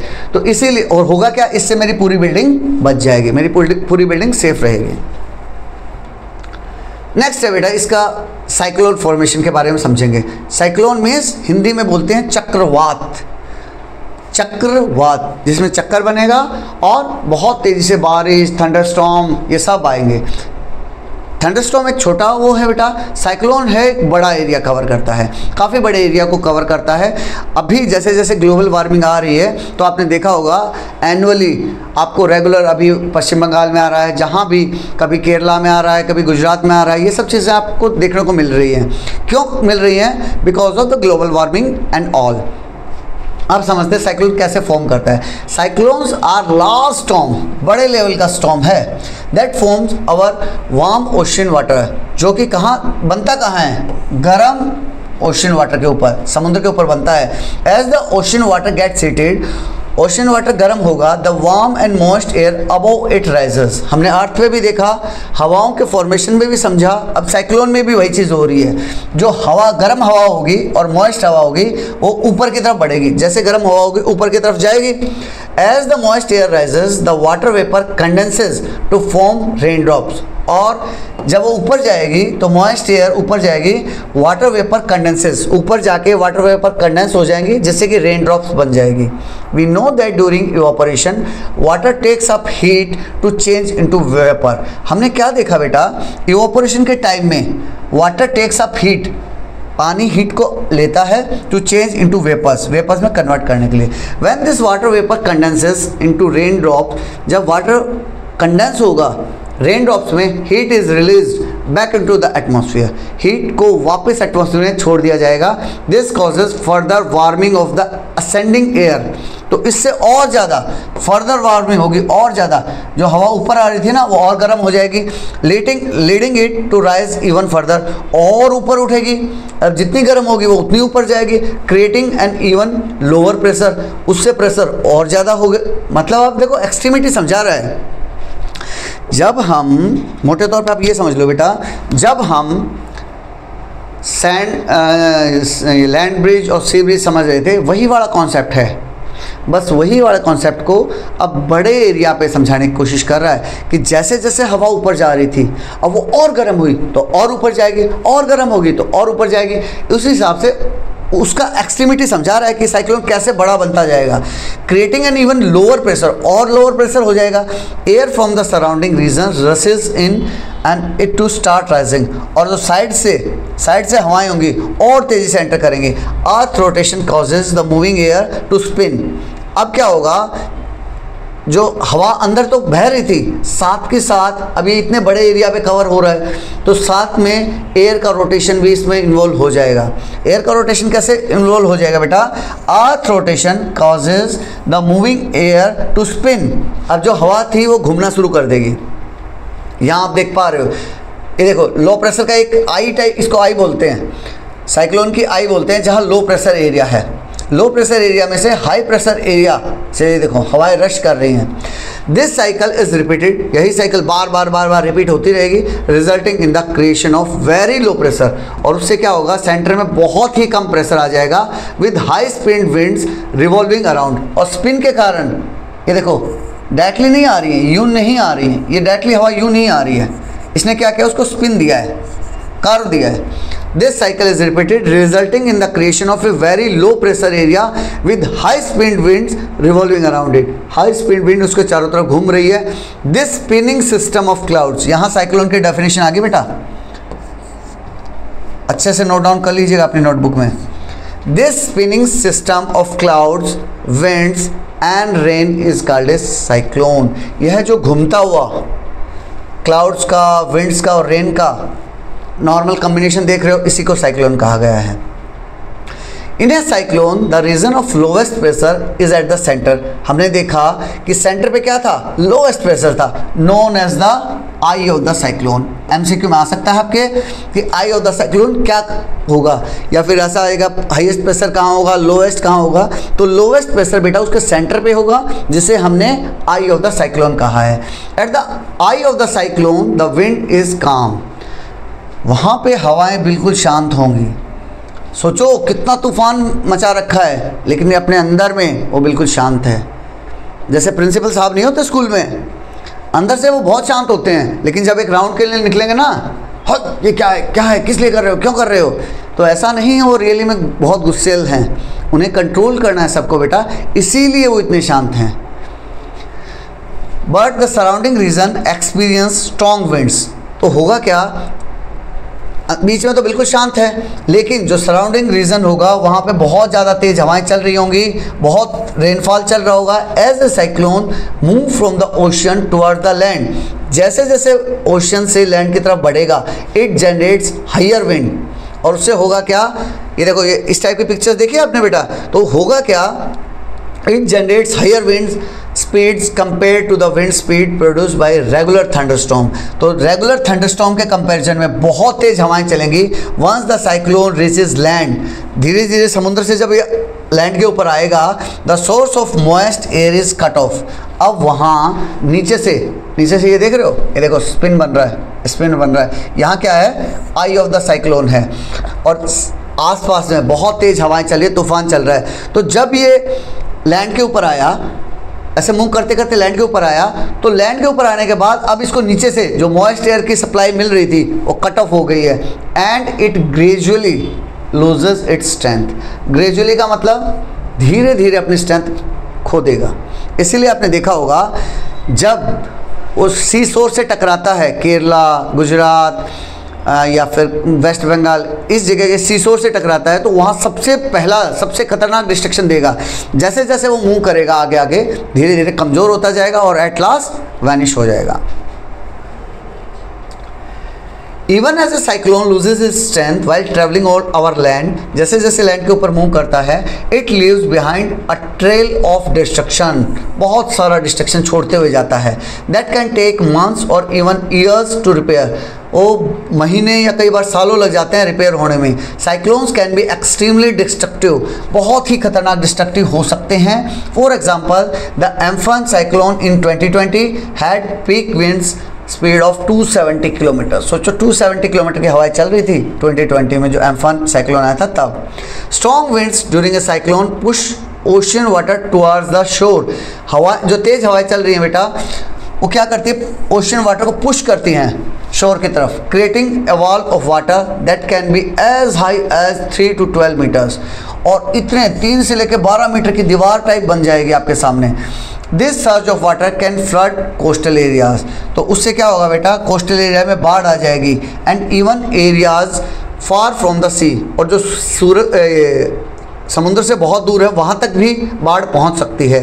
The heavy rainfall which accompanies a cyclone में कॉज रिवर टू ओवरफ्लो, तो जो हैवी रेनफॉल आ रहा है ना बेटा साइक्लोन के साथ, भाई साइक्लोन अकेला नहीं है, खुद है साइक्लोन, खुद तो आ ही रहा है, साथ थंडरस्टॉर्म ला रहा है, हैवी रेन ला रहा है, फ्लड ला रहा है, इसलिए इतना खतरनाक हो जाता है। तो उससे क्या होगा बेटा, रिवर्स ओवरफ्लो कर जाएंगी, एंड ऑल्सो ट्रिगर लैंडस्लाइड्स, जिससे कि लैंडस्लाइड भी हो सकती है। सर और भी कुछ बचा है क्या, बिल्कुल ही मार के छोड़ोगे क्या। Sea water that rushes inland can contaminate drinking water, जो समुद्र का पानी आया उससे क्या हो सकता है बेटा, जो इनलैंड की तरफ आया ना, कॉन्टेमिनेट ड्रिंकिंग वाटर को भी, अब मान लिया कुएँ है, बावड़ी है, उन सबको भी कॉन्टेमिनेट कर सकता है, ख़राब कर सकता है। एंड डैमेज फार्मलैंड, और खेती की ज़मीन को भी बर्बाद कर देगा।